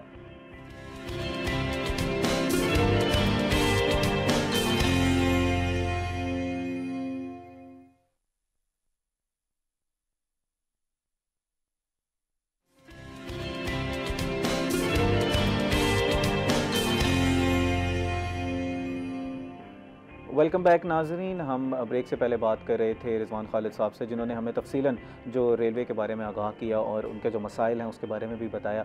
इसी के साथ हमारे साथ गौहर रहमान भी मौजूद थे, जिन्होंने जो है वो ग्राउंड रियलिटी बताई। इस वक्त हमारे साथ मौजूद हैं law expert advocate Sumera Siddiq. उसी के साथ हमारे साथ मौजूद हैं उसवा नूर जो कि एक आर्टिस्ट हैं। इनसे अब सुमेरा सिद्दीक साहिबा से हम बात करेंगे कि जो हमारे मुल्क में जब शादी होती है तो वो दो लोगों के दरमियान में एक रिश्ता नहीं होता, हमारे मुल्क में ये दो ख़ानदानों के दरमियान में रिश्ता होता है। लेकिन अनफॉर्चुनेटली तलाक़ और दीगर मसाइल इस तरफ हो जाते हैं। तो इन मसाइल को हम इन डिटेल जो है वो डिस्कस करेंगे आज, और उसवा से भी हम जानने की कोशिश करेंगे कि वो जो है इस एक क्रिएटिव साइड उनकी किस तरह उजागर हुई और वो पेंटिंग की तरफ या दीगर जो उनके स्केचिंग है उस तरफ वो क्यों हुई। शुरू करते हैं हम अपनी एक्सपर्ट से, लॉ एक्सपर्ट से। मैम कैसी हैं आप? ठीक हैं, अस्सलाम वालेकुम। अल्हम्दुलिल्लाह, वालेकुम अस्सलाम, शुक्र है अल्हम्दुलिल्लाह। मैम मॉर्निंग की आपकी क्या रूटीन होती है? हमारा मॉर्निंग शो है, हम हर गेस्ट से ये बात करते हैं कि वो किस तरह अपने दिन का जो है वो आगाज़ करते हैं। आप कोई एक्सरसाइज करती हैं, मेडिटेशन करती हैं, ज़रा बताइएगा। एक वर्किंग वुमेन है, आपने घर को भी देखना होता है। बिल्कुल, मैं तो समझती हूँ कि जो वर्किंग वुमेन है वो एक जो हाउस वाइफ होती है, एक घर में रहने वाली खातून, उससे कहीं ज़्यादा एक्टिव होती है, क्योंकि उसने बाहर के मामलात भी देखने हैं और उसके साथ उसने अपनी फैमिली को भी देखना है। तो चूँकि मैं भी एक माँ हूँ, मेरे बच्चे हैं, मेरी फैमिली है, तो सुबह सुबह तो ज़ाहिर है अल्लाह पाक के बाबरकत नाम से आगाज़ होता है, नमाज़ पढ़ते हैं, उसके बाद फिर हल्की फुल्की सी मैं वॉक करती हूँ। डेली की मेरी रूटीन है 15 मिनट 20 मिनट में वॉक करती हूँ। उसके बाद फिर घर के ज़ाहिर है किचन के मामलात, नाश्ता है, बच्चों को तैयार करना, स्कूल भेजना, फिर खुद रेडी होना, तो बस फिर कोर्ट में आ जाते हैं। हालांकि ये बड़ा एक अनएक्सपेक्टेड सा है, लोग कहते हैं मैडम आप किचन देखती हैं, कभी हम खुद किचन तो हम खुद देखते हैं, और एक खातून को खुद देखना चाहिए किचन कम अज़ कम। मैम हमारे यहाँ जब शादी होती है तो उसकी कुछ जो है वो शराइत तय की जाती हैं। इसी हवाले से हमारा एक निकाहनामा है, उसको बड़ा उसके हवाले से हम जो है उसमें काफ़ी डिटेल्स जो हैं वो लिखते हैं। उसकी उस निकाहनामे की हैसियत क्या है? आम तौर पर जो है फ़ीमेल है ख़ास तौर पर, उसको जो है वो नहीं पढ़ाया जाता। जनरली हम ये देखते हैं कि उनको इजाज़त नहीं दी जाती, बस जल्दी जल्दी साइन करते हैं इसके ऊपर, या कुछ कट लगा दिए जाते हैं कुछ ख़ास शिकों पर। तो ज़रा हमें बताइएगा उसमें किस किस चीज़ की जो है वो फ़ीमेल के लिए और मेल के लिए क्या क्या हकूक़ हैं, और वो क्या है निकाहनामा, ज़रा तफ़सीलन बताइएगा। जी, निकाहनामा 1961 से पहले जो है शरई निकाह ज़ुबानी पढ़ाया जाता था। तो 1961 में जब आइली कवानीन बने तो उसके तहत फिर ये रिटन जो एग्रीमेंट ऑफ निकाह जो है वो आया, निकाहनामा रिटन आया। तो उसमें फिर शिकें जो है उसमें अगर इम्पोर्टेंट जहाँ पे औरत की फलाह बहबूद जुड़ी हुई है उसमें ये है जी 14, 15 एंड 16, 14, 15 और 16 शिक जो है। इसमें जो वालदैन हैं वो अपनी बेटी के मफादात के लिए, उसके फलाह बहबूद के लिए, उसकी सिक्योरिटी के लिए कुछ तहरीर करवा सकते हैं। उसमें हक महर होता है, मुअज्जल हो गया, गैर मुअज्जल हो गया। तो मुअज्जल तो होता है जो कि मौके पे अदा किया जाता है, और गैर मुअज्जल होता है कि वो खातून जो है वो बाद में हासिल कर सकती है। तो इसी तरह जब हम आगे की तरफ बढ़ते हैं, कुछ शिकें ऐसी हैं जिनका कोई बेनिफिट जो है खातून को नहीं मिलता।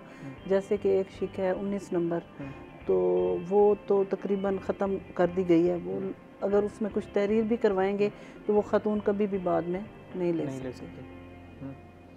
जी मैम, आपको क्या लगता है इन जनरल हमारे यहाँ जो शराइत तय की जाती हैं वो उस जो निकाहनामे पे लिखी जाती हैं उसकी क्या हैसियत है एज एन एक्सपर्ट भी, और क्या लोगों को इस तरफ उस कुछ ख़ास शराइत लिखवानी चाहिए? क्योंकि जब हम निकाह पढ़ा रहे होते हैं तो कहा जाता है जी ऐसे मौके पर जी अल्लाह ताला बेहतर करेगा, अल्लाह ताला सब कुछ देख लेगा। तो क्या लिखवानी चाहिए शराइत? वो देखिए, बीइंग अ मुस्लिम तो हमारा अकीदा यही होना चाहिए कि जो अल्लाह पाक करते हैं वही बेहतर होता है। बेटियों के नसीब जो होते हैं वो उनके बारे में कोई कुछ नहीं कह सकता, बस यही दुआ करनी चाहिए कि अल्लाह पाक जो है बेटियों के नसीब अच्छे करे। बहुत कुछ लिखने से भी घर नहीं बसते, और कुछ ना लिखने से भी घर जो है वो बस जाते हैं। जो बीइंग अ मुस्लिम और हमारा माशरे का जो तकाज़ा है उसके मुताबिक मेरी सोच तो ये है।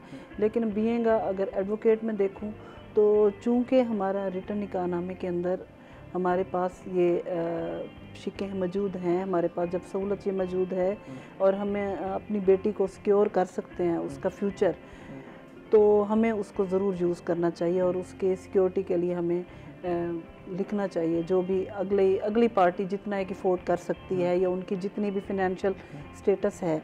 अब ये तो नहीं कि दूल्हा जो है वो लाखों करोड़ों रुपए नहीं वो अफोर्ड कर सकता और हम लिख दें जी करोड़ों रुपए देगा या फलां ये इतना हक महर लिख दें, तो कम से कम अगली पार्टी की फिनेंशियल स्टेटस के मुताबिक उसके अंदर रह के हम अपनी बेटी को सिक्योर कर सकते हैं। अब मैं उसका आपसे पूछूंगा कि आपने किस तरह जो है वो अपनी दिन का आगाज़ आप किस तरह करती हैं? यू वेरी यंग, एक जो हमारे जेनजीज़ में एक ये मसला है कि वो रात को जी देर से सोते हैं, देर से खाना खा के सोते हैं, बाहर से कुछ ना कुछ मंगवाएंगे, तो सुबह का आगाज़ आपका किस तरह होता है और आपकी रूटीन क्या होती है मॉर्निंग की? ऐसा ही है क्योंकि मैं आर्किटेक्चर स्टूडेंट भी हूँ, तो मुझे सारी रात क्योंकि अपने काम के लिए भी जागना पड़ता है, और इसके अलावा लेकिन क्योंकि यूनिवर्सिटी और ये चीज़ें होती है तो मॉर्निंग में जल्दी उठना तो कंपल्सरी है। तो वो यही होता है कि उठ के फिर नमाज एंड फिर तैयारी यूनिवर्सिटी की, और वो फिर क्विक सारी चीज़ें होती हैं, और फिर सुबह से 8 से 4 तक हमारी यूनिवर्सिटी होती है, और उसके बाद फर्दर फिर अपनी पर्सनल एक्टिविटीज़ होती हैं। क्योंकि मैं सोशल ज़्यादा रहती हूँ तो इसलिए मुझे किसी ना किसी एक्टिविटी में या इवेंट में वॉल्टियर्स और इस तरह के एक्सपीरियंसेस भी होते हैं, तो उनकी काम करने होते हैं। उसके बाद फिर क्योंकि पेंटिंग मेरी हॉबी है तो उसके लिए भी मैं प्रॉपर टाइम निकालती हूँ। आप किस तरह ही पेंटिंग की तरफ, आपकी क्रिएटिव साइड बचपन से ही इस तरह स्ट्रॉन्ग थी, बचपन से ही आप कह रही हैं, और इस तरह की ये जो पेंटिंग्स हैं या स्केचिंग भी आप उनके साथ साथ करती हैं, दीगर जो आपकी क्रिएटिव भी करती हूँ, तो किस तरह की, और पहली दफ़ा किसने आपको ये जो है वो टैलेंट देखा था? पेरेंट्स ने? ऐसे था कि मैं बचपन से ही कुछ ना कुछ क्रिएटिव आर्ट और पेंटिंग कलर्स इस टाइप पे मेरा इंटरेस्ट बचपन से ही था। फिर बहन भाई पेरेंट्स इन लोगों ने भी नोट किया था, तो वो इस चीज़ को प्रमोट करते थे कि मुझे क्रिएटिव चीज़ें, drawing books, art pencils and इस टाइप की चीज़ें ला के देना, ताकि मुझे अच्छा लगे और मैं उस चीज़ को आगे फर्दर प्रमोट करूँ। Are you doing it for professionally भी आप इसको कर रही हैं? जी, अब मैंने इसको back in 2020 as a profession start किया था, क्योंकि उससे पहले तक तो मैं अपने पैशन के लिए करती थी, शौक या साइड हॉबी, क्योंकि मुझे पसंद था तो मैं करती रहती थी। लेकिन उसके बाद 2020 में ऐसे था कि मैंने इंस्टाग्राम पे स्टार्ट किया था अपना पेज, और मैंने एक इंस्टाग्राम का कोर्स भी किया था बैक देन, और उसमें ऐसे था कि मैंने 1 मंथ में अपने 1K फॉलोअर्स जनरेट कर लिए थे। PRs एंड फर्दर प्रमोशन से मुझे मेरा फर्स्ट ऑर्डर भी मिल गया था। तो पैशन इनटू प्रोफेशन वो 2020 से मेरा स्टार्ट हुआ था। अब क्योंकि 3 to 4 इयर्स हो चुके हैं इस चीज़ को, तो अब तो काफ़ी अच्छा है। तो कहा जाता है कि जो आर्टिस्ट होता है ना, वो अपनी पेंटिंग्स में अपना एक एक्सप्रेशन छोड़ के जाता है, और वो कुछ लोगों के, जैसे हमारी एब्स्ट्रैक्ट आर्ट की एग्जांपल ले लेते हैं, तो वो जब हम एब्स्ट्रैक्ट आर्ट को देखते हैं, हम यार ये क्या लाइनें वाइनें मारी हुई हैं, इसमें तो कुछ समझ नहीं आ रही। तो ज़रा हमें डिफरेंट टाइप्स ऑफ पेंटिंग्स के बारे में ज़रा समझाएं कि वो क्या चीज़ें होती हैं और आप किस तरह की पेंटिंग्स करती हैं? मेरा मेनली होता है कि मैं कस्टम पेंटिंग्स के लिए जाती हूँ। वैसे अपने लिए करना हो तो फिर मैं अपना देखती हूँ कि मुझे पसंद है थोड़ी सी रफ़ और मेसी आर्ट, थोड़ा सा टेक्सचर और एब्स्ट्रैक्ट मेरी पर्सनल चॉइस होती है। लेकिन जब मैं ऑर्डर्स लेती हूँ तो फिर वो डेफिनेटली क्लाइंट की चॉइस आ जाती है, और फिर ऐसा होता है कि हमारे पास सीनरी आ जाती है, एब्स्ट्रैक्ट आर्ट आ जाता है, और भी डिफरेंट तरह के जो होते हैं। कुछ लोगों को बोल्ड कलर्स पसंद होते हैं, कुछ को लाइट कलर्स पसंद होते हैं, कुछ लोगों को बहुत ज़्यादा डिटेलिंग पसंद होती है, और कुछ लोग कहते हैं बस हमें स्ट्रोक्स चाहिए। इस तरह से होता है। अब मेरे डिफरेंट तरह के क्लाइंट्स होते हैं तो मुझे उनको डील करना होता है। कुछ लोगों की चॉइसेस होती हैं कि उन्हें बिल्कुल सिंप्लिसिटी की तरफ जाना होता है, nude colours and light colours, और कुछ लोगों को चाहिए होते हैं फुल डिटेल और सीनरीज, कुछ लोगों को चाहिए होती है थोड़ा सा मॉडर्न आर्ट, और कुछ लोगों को चाहिए होता है थोड़ा सा जो लिटरेचर और पुराने ज़माने की बिल्डिंग्स और इस टाइप की चीज़ें। तो हर किसी का अपना पर्सनल चॉइस होता है। मेरा जो पर्सनल है वो एब्स्ट्रैक्ट के साइड पर होता है। उसमें इम्प्रेशन आप कह रहे हैं तो वो ऐसे होता है कि हर किसी का अपना आइडिया होता है। अब मैं जब ज़्यादा एक्सप्रेसिव हूँ लेकिन वो सब मेरे लिए हो तो दैट्स बेटर, इस तरह से है। मैम, हम लोग बात कर रहे थे निकाहनामे के बारे में कि उसके अंदर जो शिक्के हैं वो उसमें लाजमी तौर पर हमें जो है वो लिखवाना चाहिए। उसकी हैसियत क्या है? कोर्ट में कहा जाता है कि वो रजिस्ट्री की मानद समझा जाता है। अगर आपने कोई चीज़ लिख दी है तो वो ज़रा समझाएं कि उसकी हैसियत क्या है कोर्ट्स में जब आप प्रूफ करने जा रहे हैं ओनरशिप को। बिल्कुल, निकाहनामे की बहुत हैसियत है। वो एक रिटन डॉक्यूमेंट है, लाइक रजिस्ट्री जैसे होती है। ये एक दो फ्रीकैन के मबैन एक तहरीरी मुआहदा है। ओके। तो ये तो बहुत अहम है, जिससे एक खातून की, एक सिर्फ खातून की नहीं, उसके अपोजिट की भी जो है उसका फ्यूचर जुड़ा हुआ है एक दूसरे का। उसकी वजह से ही वो एक जो है एक दूसरे के हमदम, एक दूसरे के जीवन साथी बनते हैं। अच्छा मैम, आप अपनी प्रैक्टिस में किस तरह के मसाइल ज़्यादातर देखती हैं कि लोग जो हैं वो बच्चों की कस्टडी के हवाले से ज़्यादा देखती हैं, या अब क्योंकि समझा जा रहा है कि डाइवोर्स रेशो जो है वो मैटर्स नाउअडेज। लेकिन मैम इसमें क्वेश्चन ऐड कर लें कि हम लोग आज ये देख रहे हैं कि डाइवोर्स की रेशो जो है वो बहुत ज़्यादा हो गई है। उस क्या ग्राउंड में ऐसी रियलिटी है कि यंग जनरेशन जो है वो उस तरह अब निभाना नहीं सीख पा रही, तो उसकी वजह आप क्या देख रही हैं? ऐसे ही है। एक जो फर्स्ट नंबर पे है वो तो है कि बर्दाश्त की कमी हो गई है। दूसरा, आपको पता है जैसे लाइफ का एक रिवाइवल आया, एक चेंज लाइफ में आया है ना, तो लोगों की एक्सपेक्टेशंस बढ़ गई हैं, उनके लाइफस्टाइल चेंज हो गए हैं। तो वो अब जो हम फिल्मों और ड्रामों में हमारे दौर में हमारी जनरेशन देखा करती थी, आज वो सब कुछ हमारे मिडिल क्लास तबके में वो है। ड्रेसिंग, रहन सहन का तरीक़ाकार, वैसे घूमना फिरना, शादियों के वही एक्सपेंसेस, तो वो वाली बातें अब हाई स्टेटस से अब मिडिल क्लास तबके में ने भी उनको जो है अडॉप्ट कर लिया। तो ऐसे है कि जाहिर है। दूसरा जो सबसे बड़ी बात वो सोशल मीडिया। बिल्कुल, सोशल मीडिया पे जब आप देखते हैं ना, तो अपने जीवन साथी से बहुत ज़्यादा एक्सपेक्टेशंस लगा लेते हैं, तो जब वो पूरी नहीं होती तो उसकी वजह से फिर तलाक का रेशो बढ़ रहा है, फिर बर्दाश्त नहीं है, बर्दाश्त ख़त्म हो गई है लोगों में। रिश्ते निभाने की एक वो जो हम तरबियत लेके आते थे घर से, अब माओं के पास भी शायद टाइम नहीं है, घरों का माहौल भी नहीं है। पहले बच्चे खेल कूद में टाइम गुजारते थे, वो फिज़िकल एक्टिविटी में मसरूफ़ रहते थे। अब बच्चों ने आना है कॉलेज से, स्कूल से, मोबाइल उठा लेना है, मोबाइल में पढ़े, फिर अपना एक्टिविटी थोड़ी सी वो स्टडी की, फिर मोबाइल में, मतलब उनकी सारी दुनिया उस मोबाइल के अंदर है। जब हम बैठेंगे ही नहीं बड़ों के साथ, उनके साथ हम गॉसिप भी नहीं करेंगे, उनको देखेंगे ही नहीं।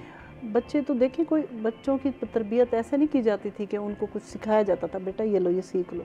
बस ये होता था कि बड़े जैसे कर रहे हैं तो बच्चे देख रहे हैं, तो वो ऑब्ज़र्व कर रहे हैं, और जब वो अपनी प्रैक्टिकल लाइफ में आते हैं तो बच्चे वही कुछ करते हैं जो वो अपने पेरेंट्स को करते देखते हैं।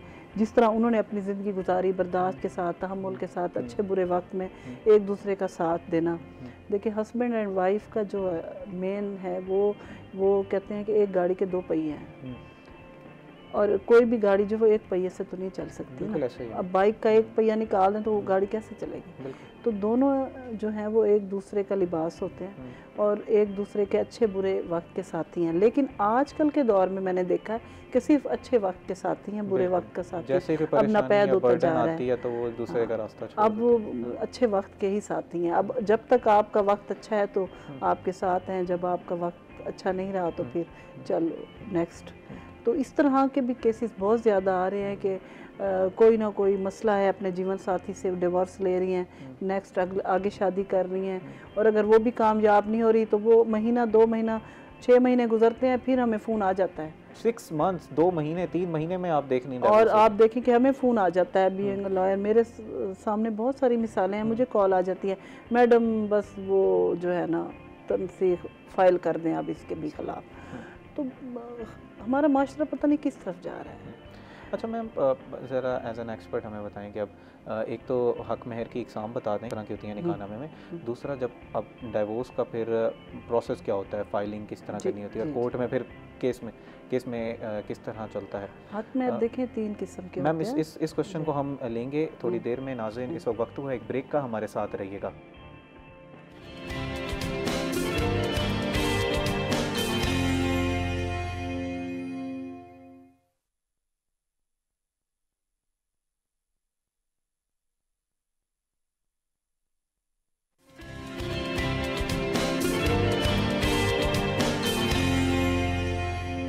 वेलकम बैक नाज़रीन। हम ब्रेक से पहले बात कर रहे थे लॉ एक्सपर्ट से। मैम हमें बता रही थी कि किस तरह के जो हैं वो टाइप्स ऑफ हक महर हैं और निकाह नामे में जो शराइत होती हैं उनकी क्या हैसियत है। मैं चाहूँगा कि मैं सवाल आपसे दोबारा रिपीट कर देता हूँ और आप अपनी बात को कंप्लीट करें। हक महर के जो टाइप्स हैं हमें वो बता दें, क्योंकि अनफॉर्चुनेटली अगर दो लोग आपस में नहीं रहना चाह रहे तो उनके पास एक ये कानूनी राइट भी और शरन भी उनके पास राइट है कि वो अलहदा हो सकते हैं। तो अगर कोई मियाँ देता है तलाक तो हक महर वाजिब होती है या फीमेल देती है, तो लॉ इसके बारे में क्या कहता है? मैं बताती हूँ। देखें, शिक नंबर 14, 15 और 16 वो इसी पे बेस करती है।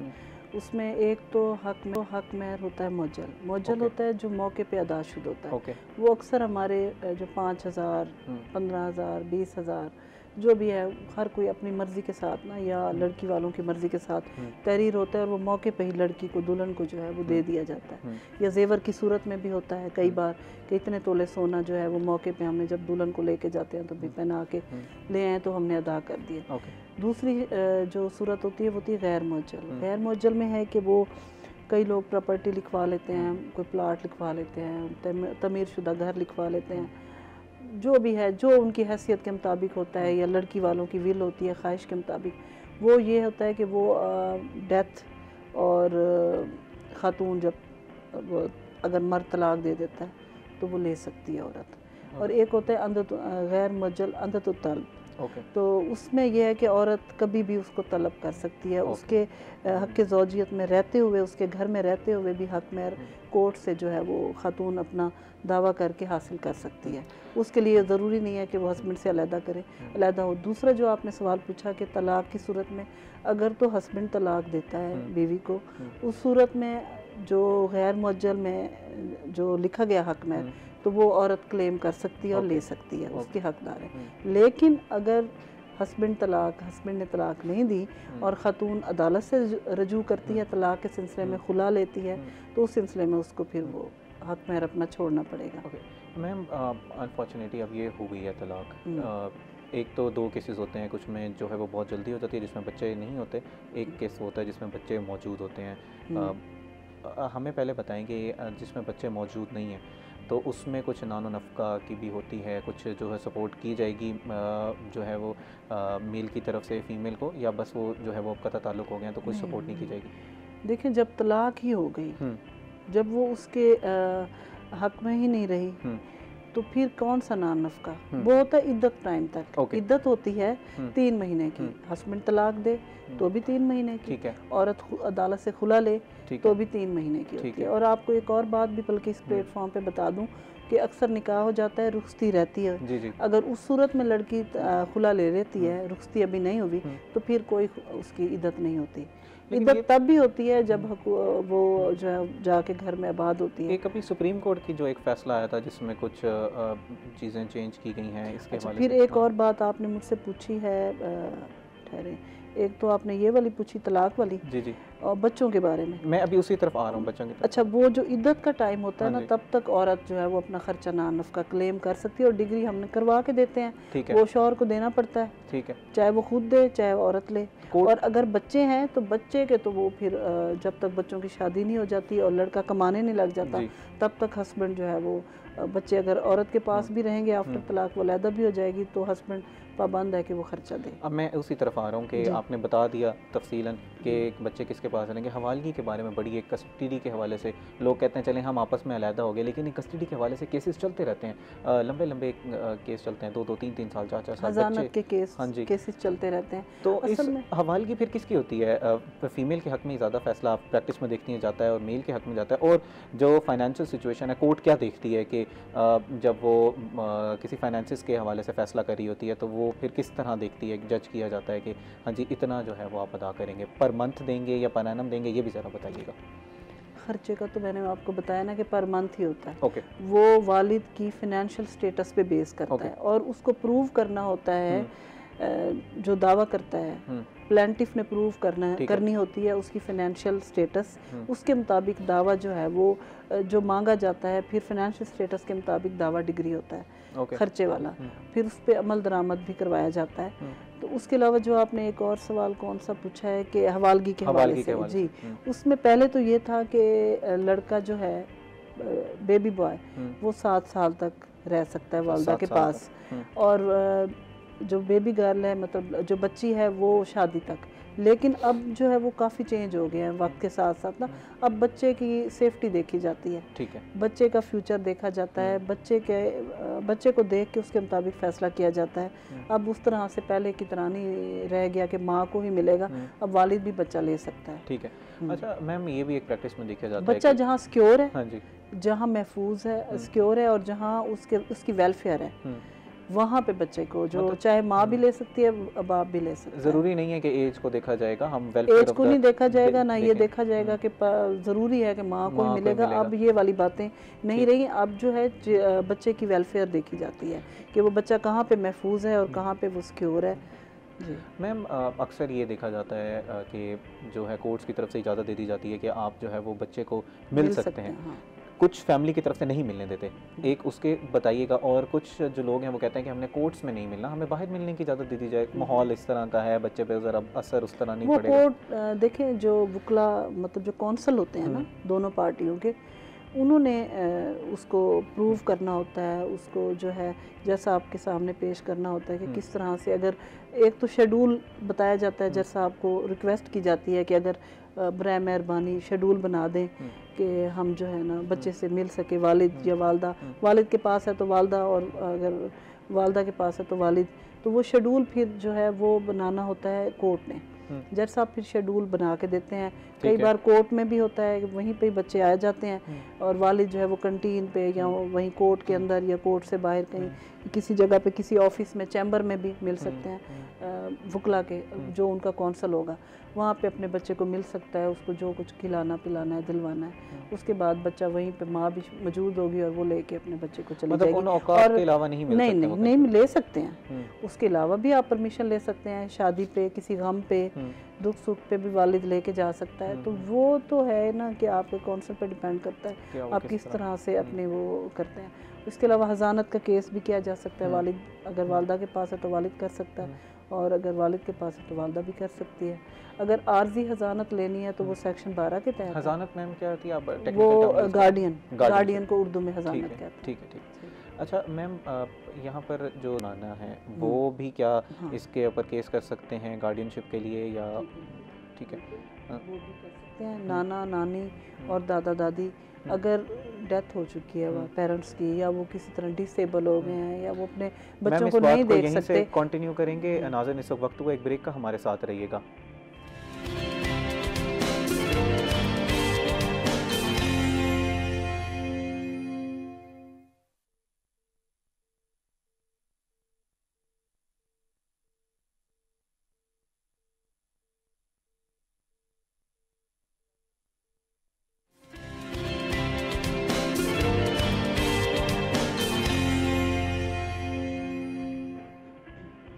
वेलकम बैक नाज़रीन। हम ब्रेक से पहले बात कर रहे थे लॉ एक्सपर्ट से, और हम ये जानने की कोशिश कर रहे थे कि हक महर की क्या इकसाम हैं और जो चीदा जो मसाइल हैं उन पर बात कर रहे थे। इस वक्त हमारे साथ एक कॉलर मौजूद हैं लाइन पे, उनसे बात करते हैं। जी, अपना नाम बताइएगा और अपना सवाल कीजिएगा।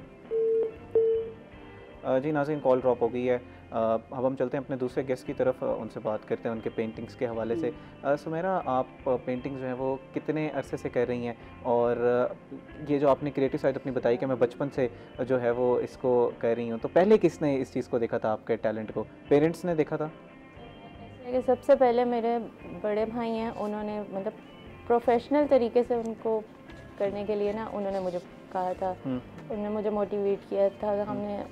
मैंने अपने घर में एक वॉल डेकोर की हुई थी, तब इतना प्रोफेशनल वे नहीं था, वो बहुत सिंपल से जो मेरे पेंट स्केचेस थे उनको मैंने सेट करके रखा हुआ था। तो उन्होंने देखा तो ही सेट कि आपको इसको आगे प्रमोट करना चाहिए। तो फिर फर्दर मैंने अपना पेज क्रिएट किया इंस्टाग्राम पे, प्रमोट एंड सब कुछ। तो वहाँ से फिर मैंने ऑर्डर्स लेना स्टार्ट किए, और अब फिर मैं प्रॉपर कस्टमाइज ऑर्डर्स लेती हूँ। कस्टमाइज हर शेप, हर साइज़, मीडियम और व्हाटएवर जो मेरे क्लाइंट की डिमांड होती है।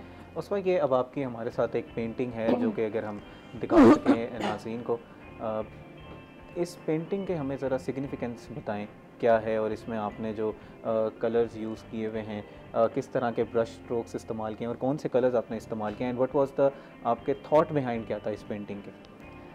सबसे पहले तो मैं आपको बताती हूँ, ये एक्रेलिक पेंटिंग है, 2x2 size, 2 feet by 2 feet की, और इसके अंदर बहुत ज़्यादा वाइब्रेंट और बोल्ड कलर्स यूज़ हुए हैं। अगर आपको एक कंप्लीट स्विच लग रहा होगा कि साइड पे थोड़ी सी डार्कनेस है और बीच में अचानक ही एक सर्कल है जो बहुत ही ज़्यादा ब्राइट है, तो ये हमारा शो करवा रहा है कि एक डार्कनेस के अंदर एक लाइट ऑफ होप, एक सर्कल ऑफ होप हमारा है। और जो बर्ड है वो ऐसे होता है कि जो बर्ड है हमारे पास एक फ्रीडम को, एक पीस को शो करवाता है। तो अगर हम बहुत सारी चीज़ों से इसको रिलेट कर सकते हैं, जैसे हम इसको एक वॉर की सिचुएशन से रिलेट कर सकते हैं।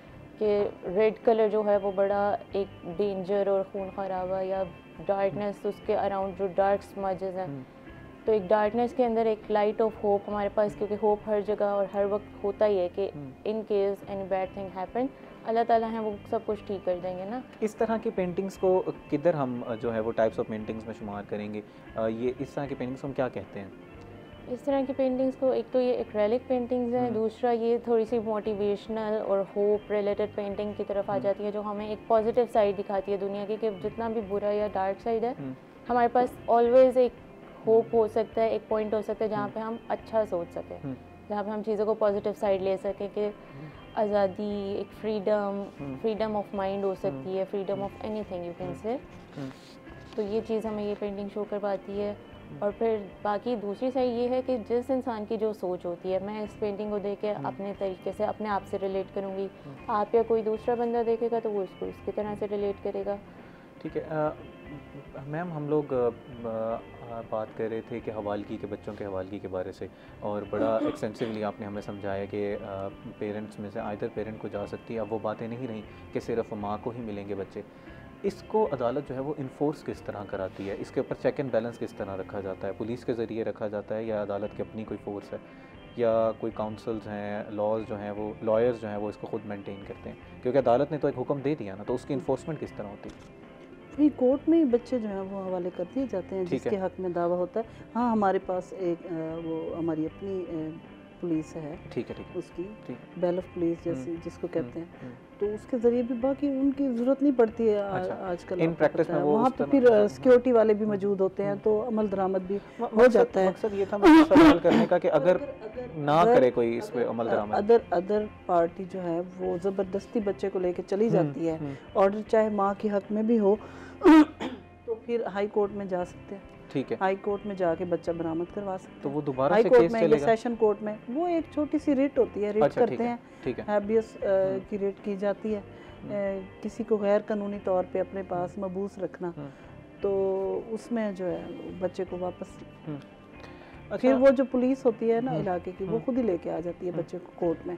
हमने ये तो रूटीन के मामला हैं, ये तो डेली होते हैं। जी, नाजरीन के लिए ज़रा समझने की कोशिश कर रहे हैं हम लोग कि अगर जो है वो हक महर भी नहीं दे रहा है, एक शख्स बच्चों से भी नहीं मिलवा रहा, तो फिर वो दोबारा इसके ऊपर केस करेंगे और फिर अदालत जो है वो फोर्सफुली उनसे लिया जाएगा। क्योंकि फाइनेंशियली भी कुछ लोग होते हैं ना कि पहले 2-3 माह दिए, उसके बाद जी देना बंद कर दिया, जो अदालत की तरफ से हुक्म था उन्हें, जो उन्होंने फाइनेंशियली हेल्प करनी थी फीमेल की।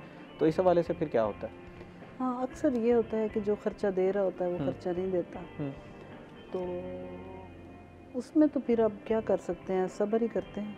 नहीं तो फिर अदालत की इन्फोर्समेंट कहाँ जाती है? तो अदालत ये तो वो ये होता है ना, फिर जो कौंसल अगर तो वो देखें, खर्चा तब स्टार्ट होता है जब उसका कौंसल हाजिर होता है, रिस्पोंडेंट का, हस्बैंड का, तो वो पहली पेशी से ही ना उनको हुक्म दे दिया जाता है कि इंटरम खर्चा आज से जो है वो जारी हो गया, जब तक आप खर्चा जमा नहीं करेंगे तो आपकी आगे हम सुनेंगे भी नहीं। ठीक है, तो वो पेशी पे उनको हर डेट पे जो है ना वो मंथली जो खर्चा होता है वो उनको देना पड़ता है। ठीक है, अगर वो नहीं देते तो वो जमा होता जाता है। ठीक है, वो जमा हो जाता है, फिर आखिर एक वो टाइम आता है कि जब फिर अदालत हुक्म देती है, उसके वारंट जारी करती है। वारंट के ज़रिए जब उसको पुलिस पकड़ के लेके आती है, तो फिर जब तक वो उसका हाफ पे नहीं करता तब तक वो रिहा नहीं हो सकता अदालत से। ठीक है, तो ये है कि अगर तो प्लांटिफ जो है वो एक्टिव है और उसने अपना कौंसल एक्टिव रखा है, तो हर तरह से वो अपने मफादात का तहफ़्फ़ुज़ कर सकती है। ठीक है, और अगर वो खुद ही एक्टिव नहीं है, कहीं पे तो हमारे प्लांटिफ ही हार जाते हैं, वो कहते हैं कि नहीं बस अब हमें ज़रूरत नहीं है, या वो इतनी एक तंग होती हैं, इतनी एक परेशान होती हैं अपने हस्बैंड से, साबका से, कि वो कहती हैं कि जी हमें कुछ भी नहीं चाहिए, हमें बस इससे निजात चाहिए। ठीक। नाज़रीन, इस वक्त हमारे साथ एक कॉलर मौजूद हैं। जी, अपना नाम बताइएगा और सवाल कीजिएगा।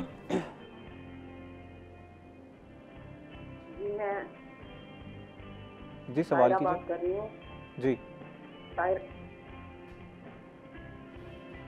तो मेरी बहू है ना, वो सामान उठा के चली गई थी, यानी कि 2 मरतबा, तो पैसे भी और जेवर वगैरह भी, तो फिर इस सिलसिले में क्या यानी कि कार्रवाई करनी पड़ेगी, यानी कि मुझे वो जो लिखा हुआ है वो देना पड़ेगा या नहीं? कौन सामान उठा के चली गई थी आप ज़रा? मेरी बहू बहू जो है वो मैम, जी, तो डिवोर्स हो गई है या अभी तक वो आपके बेटे के निकाह में है? तलाक हो गई है? हैं? नहीं, निकाह में है। निकाह है, बच्चे भी हैं? नहीं, बच्चे नहीं हैं। तो जब सामान वो सारा ले गई है, हाँ जी, तो उसका कोई आप लोगों के पास प्रूफ है? कोई स्टाम्प पेपर आपने लिया? जी हाँ जी, आपने कोई स्टाम्प पेपर लिया जब उसको सामान वो उठा के ले गई? उससे कोई तहरीरी कोई चीज़ ली कि भाई मैं अपना सामान उठा के लेके जा रही हूँ? नहीं, जेवर और जो चोरी नहीं की है, यानी कि अच्छा, चोरी की है। कोई नहीं था, मैं अकेली थी, तो मुझे पता नहीं चला। तो उसके लिए तो आपको देखें एप्लीकेशन देनी चाहिए थी ना अपने मुतलका थाने में। ठीक है, अगर चोरी हुई है तो, और अगर वो कुछ जेवर वगैरह उठा के ले गई है, अगर तो वो जेवर जो आपने उसको जो है बरी की सूरत में दिया था तो वो उसका ही हक है, वो उसकी अपनी मलकियत है, तो वो लेके जा सकती है।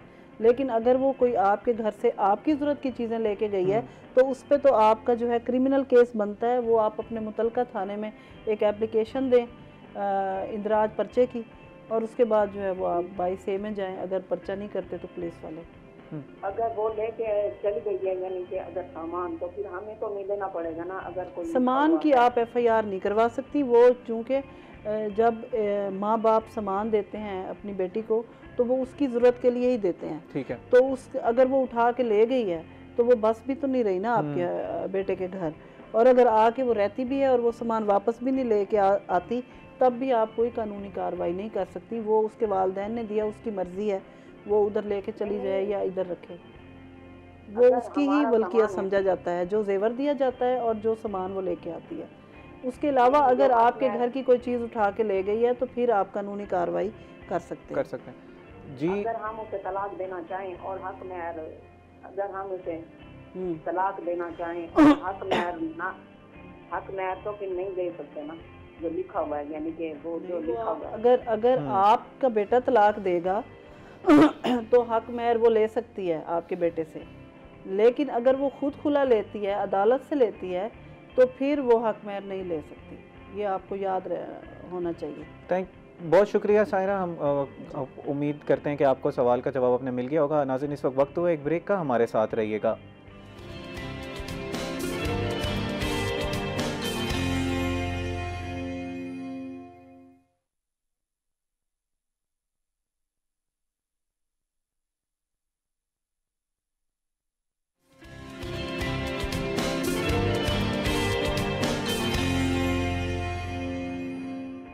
वेलकम बैक नाजरीन। हम ब्रेक से पहले बात कर रहे थे जो शादी के मसाइल होते हैं और जो लॉ हमारे लिए कुछ हकूक़ और शराइत रखता है, उस हवाले से तफसीलन हम बात कर रहे थे। अब थोड़ा सा लाइट टॉपिक की तरफ मूव करते हैं। हम लोग अपनी जो हमारे साथ आर्टिस्ट मौजूद हैं उसवा नूर, उनसे बात करते हैं। उसवा, आप अपनी पेंटिंग के बारे में बता रही थी कि आपने बड़े स्ट्रोक्स और होप है इस पेंटिंग में। हमारे साथ जो दूसरी पेंटिंग आपकी मौजूद है उसमें भी आपका एक इस तरह का जो नज़र आता है एक्सप्रेशन कि आप बड़ी सूफियाना तबीयत है आपकी और आप जो अपने आप को बड़ा एक्सप्रेस करना चाहती हैं, आप फ्रीडम चाहती हैं जो दुनिया की हमारे पर कदगनें लगाई गई हैं। तो सारे जो आर्टिस्ट होते हैं उनके अंदर ये स्ट्रीक क्यों मौजूद होती है, एक फ्रीडम की, एक एक्सप्रेशन की, एक बगावत वाली तबीयत क्यों होती है? ये बगावत वाली तबीयत तो नहीं होती, इन जनरल बात कर रहा हूं, आपकी पेंटिंग से तो नहीं लग रहा इस तरह। एग्जैक्टली वो हमारा राइट होता है जिसको हम सिर्फ एक्सप्रेस करते हैं। हमारी नेचर होती है कि हम एक्सप्रेसिव ज़्यादा होते हैं। जो चीज़ें हमें लगती है, सूफीज़्म तो बिल्कुल भी बगावत की ये नहीं देता, वो तो एक बड़ा पीस और उसके हवाले से बात करता है। जी एग्जैक्टली। तो वो ये होता है कि जो चीज़ें हमें लगता है कि ठीक है तो हम उसको बहुत कॉन्फिडेंटली ऑन भी करते हैं और प्रमोट भी करते हैं, क्योंकि यहाँ पे हमारी सोसाइटी में हर जगह ऐसा है कि जो चीज़ सही है ना उसको सही कहना सबसे मुश्किल काम है हमारे लिए। तो हम लोग इस चीज़ की लिमिटेशन को देखते नहीं हैं, क्योंकि हमारे लिए है कि हम करते हैं, खुद क्रिएट करते हैं, तो हम उस चीज़ से डरे क्यों? जो हमें लगता है वो हम एक्सप्रेस करते हैं through art, through strokes, through paint. हमारे जितनी भी रेवोल्यूशंस जितनी भी दुनिया में जो आई हैं वो आर्ट के थ्रू और इनके थ्रू आई हैं। आप तो स्टूडेंट हैं एक आर्ट की, आप ज़्यादा बेहतर मेरे से जानती हैं। अच्छा, आपके जो ये जो एक्सप्रेशंस हैं सूफीज़म, और आप ख़ुद भी इंक्लाइंड हैं सूफीज़म की तरफ, क्योंकि हमारी यंग जनरेशन जो है वो दीन से बहुत दूर हो रही है और दीन का एक बड़ा कलीदी किरदार है सूफीज़म में। सूफीज़म का बहुत कलीदी किरदार है हमारे दीन में। जो हमारे सूफीज़ हैं उन्होंने दीन का बहुत प्रचार किया है, तो आप उसकी तरफ खुद इंक्लाइंड हैं? आपकी इस बात से थोड़ा सा अगेंस्ट जाऊंगी कि हमारी जो यंग जनरेशन अब आ रही है वो दो पार्ट्स में डिवाइडेड है। एक वो है जो बिल्कुल ही दीन से दूर है और एक वो है जो दीन के करीब हो रही है, क्योंकि जो न्यू जनरेशन है वो चीज़ों को एक्सप्लोर करती है, वो हर चीज़ के लिए रीज़न मांगती है। तो जब आप चीज़ों में रीज़न्स ढूंढना शुरू करते हैं ना तो आपको खुद दीन चीज़ें और अल्लाह ताला की समझ आने लग जाती है। बिल्कुल। तो हम ये नहीं कह सकते कि हमारी जनरेशन दूर है, क्योंकि आजकल की जनरेशन क्वेश्चन ज़्यादा करती है। जब आप क्वेश्चन ज़्यादा करते हैं तो आपको रीज़न्स मिलती हैं, वजह मिलती हैं और आप सही डायरेक्शन की तरफ चले जाते हैं। तो दीन तो पार्ट ऑफ लाइफ है ना, उसके बगैर तो कुछ भी नहीं होता। पेंटिंग भी मैं कहती हूँ कि मेरा गॉड गिफ्टेड टैलेंट है, क्योंकि मुझे लोग कहते थे कि आप पेंटिंग करती हो तो आप एज अ प्रोफेशन इसको लेके चलो। बिल्कुल। तो मैंने अपनी डिग्री में पेंटिंग और फाइन आर्ट्स को चूज़ नहीं किया था, क्योंकि मुझे हमेशा से था कि ये बचपन से है और कहाँ से है, अल्लाह ताला की तरफ से है। तो गॉड गिफ्टेड टैलेंट है मेरा, तो वो तो कहीं भी नहीं जाएगा ना, मैं कुछ भी और कर लूँ वापस इसकी तरफ ही आऊँगी मैं। अच्छा, इसको जब आप हम लोग प्रोफेशनली इस प्रोफेशन की बात करते हैं तो समझा जाता है कि सिर्फ डॉक्टर्स, इंजीनियर्स या बड़े जो हमारे लॉयर्स हैं, इन तरह के जो शोबे हैं, लोग जो हैं वो अब आर्टिफिशियल इंटेलिजेंस आ गया, लोग इंक्लाइंड होते हैं। तो ये किस तरह है प्रोफेशनली जो हमारी यंग जनरेशन है इस तरफ आना चाह रही है, आप उनको मोटिवेट करेंगी या आप तंबीह करेंगी कि इस प्रोफेशन की तरफ ना आएँ, आप बस शौक की हद तक इसको रखें? नहीं, आप ज़रूर आएँ, क्योंकि ये तो पुराने ज़माने की बातें हैं कि हमारे पास सिर्फ 3 प्रोफेशन रह जाते हैं कि डॉक्टर, पायलट और इंजीनियर।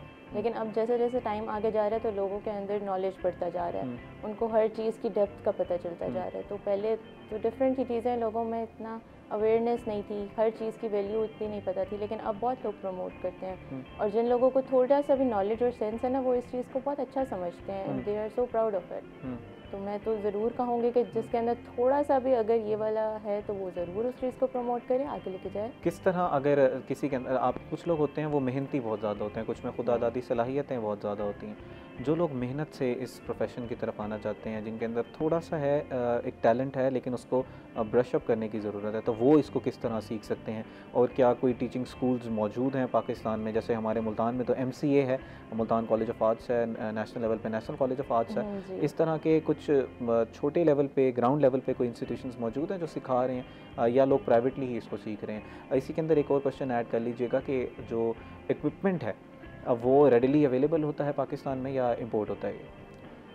हमारे पास बहुत सारी आर्ट शॉप्स हैं जहाँ से हमें मटेरियल तो मिल ही जाता है, बाकी रिक्वायर्ड है तो आजकल अमेज़ॉन और ऑनलाइन इतने ज़्यादा प्लेटफॉर्म्स हैं कि हम वहाँ से ऑर्डर कर सकते हैं, तो वो that's not a big deal. बाकी अगर इंस्टीट्यूट्स की बात की जाए तो वो बहुत ज़्यादा प्रोफेशनली तो हमारे पास मुल्तान में इतने नहीं है, लाहौर, इस्लामाबाद, कराची, इस साइड पर तो बहुत अच्छे से इस चीज़ को, आर्ट को प्रमोट किया जाता है, इसको वैल्यू किया जाता है। बाकी आप अगर अपने किसी प्राइवेट टीचर्स के साथ कंसल्ट कर लें तो वो आपको बहुत अच्छा गाइड कर सकते हैं। और अगर आपको कोई टीचर नहीं मिलता तो आजकल इंटरनेट इतना वास्ट है कि आप किसी भी चीज़ का ट्यूटोरियल देख के हर चीज़ का आपको फर्दर वे आउट मिल जाता है, ट्यूटोरियल मिल जाता है, तो आप कुछ भी कर सकते हैं इंटरनेट से। आप घर में बैठे हुए फुल जो है हम लोग बिगिनर से प्रो की तरफ जा सकते हैं, बिल्कुल बेसिक्स के लेक्चर्स भी मौजूद हैं। बिल्कुल ऐसा ही है कि इंटरनेट पे आपके पास हर मीडियम, हर स्ट्रोक, हर चीज़, जो भी आपका क्वेश्चन है, जो आपका इंटरेस्ट है, आपको ट्यूटर की ज़रूरत नहीं है। जब आपके पास इंटरनेट है और आपका सही यूज़ है इंटरनेट के लिए ना, अगर आप इंटरनेट को सही चीज़ों के लिए यूज़ करें तो वो आपको बहुत अच्छे तरीके से ग्रो करवा सकता है।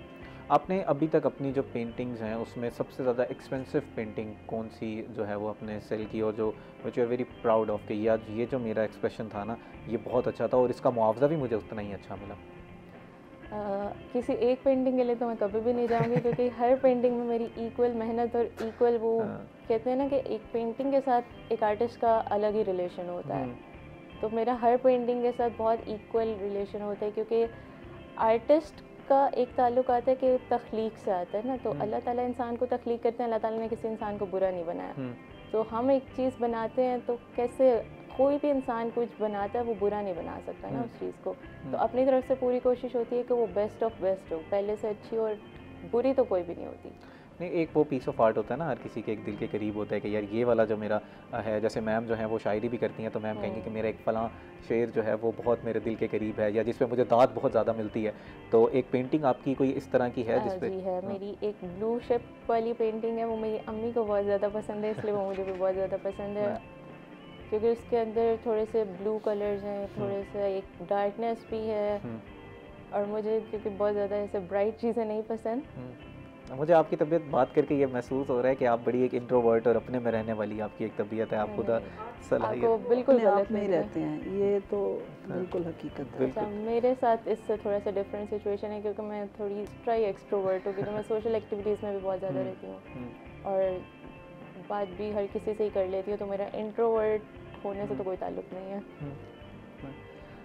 मैम हम लोग बात कर रहे थे पहले जो है वो बच्चों की हवालगी के बारे से। इसमें एक और बड़ा एक आजकल हम लोग देख रहे हैं, जो यूथ है वो कोर्ट मैरिजेस की तरफ बहुत ज़्यादा जा रही है और जो है वो इलेजिटिमेट रिलेशनशिप्स हैं, अगर खुदा ना खास्ता उनके ऊपर कोई मसला होता है तो वो फिर कोर्ट की तरफ भागते हैं। तो कोर्ट पहले तो इन रिलेशनशिप्स को किस तरह देखती है, क्योंकि वो उनके ऊपर जो गवाहान भी उस तरह मौजूद नहीं होते। हम आपकी कोर्ट से गिला भी ये है कि कुछ चंद पैसे दिए और आपको गवाहान भी वहाँ पर मिल जाते हैं, तो ज़रा ये पूरा समझाइएगा कि क्या होता है।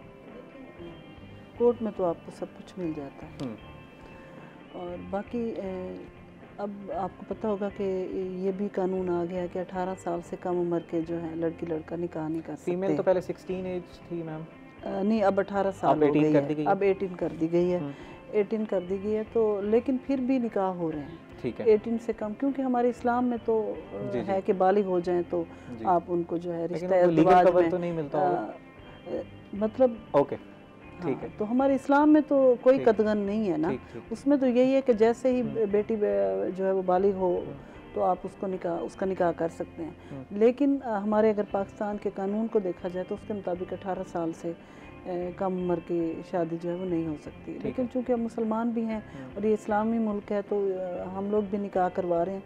और जहाँ तक ये बात है कि जो कोर्ट मैरिजेस की बढ़ती हुई रेशो, इसमें बहुत सारी बातें हैं। देखिए, बढ़ते हुए बदलते हुए इस ज़माने के साथ साथ ना बहुत सारी एक्सपेक्टेशंस बढ़ गई हैं, लोगों की सोच बढ़ गई है कि अब आप जो हैं बच्चों का फ्यूचर बना लें जी, अब ये कर ले जी, अब वो कर ले।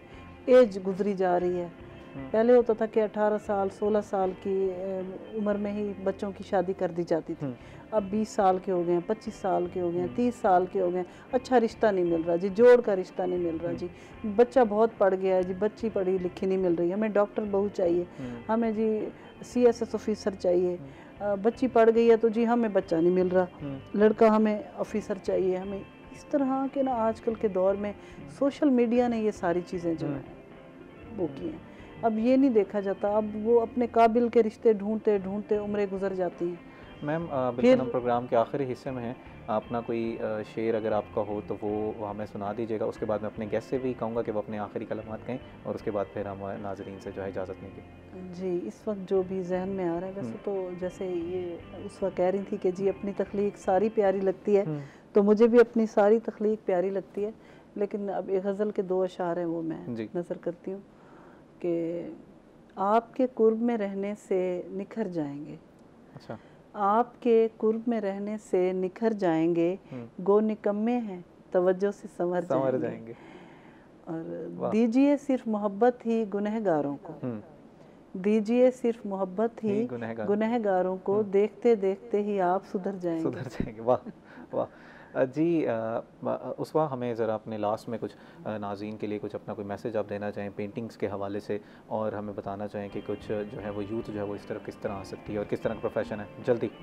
ऐसा है कि आपको सबसे पहले तो घर की सपोर्ट चाहिए होती है ना, कि अगर आपके पेरेंट्स एंड सिबलिंग्स आपको सपोर्ट कर रहे हैं, आपको सोसाइटी में लोग अच्छे मिल रहे हैं, तो आपने डेफिनेटली ग्रो करना है। लेकिन स्टार्ट ज़रूर करना चाहिए, ट्राई करना चाहिए, ज़्यादा से ज़्यादा काम ख़राब हो जाएगा। बहुत शुक्रिया उसवा, बहुत शुक्रिया सुमेरा मैम, आप हमारे साथ आज मौजूद थी। आज हमने बहुत ही इन डिटेल डिस्कशन की। एक आर्टिस्ट हमारे साथ मौजूद थी, कुछ लॉ एक्सपर्ट मौजूद थे। उम्मीद करते हैं कि नाज़रीन को आज का प्रोग्राम हमारा अच्छा लगा होगा। बहुत सैर हासिल गुफ्तगू आज हमने की। इसी के साथ अपने मेज़बान तिहाम आज़म को दीजिए इजाज़त। अल्लाह निगहबान।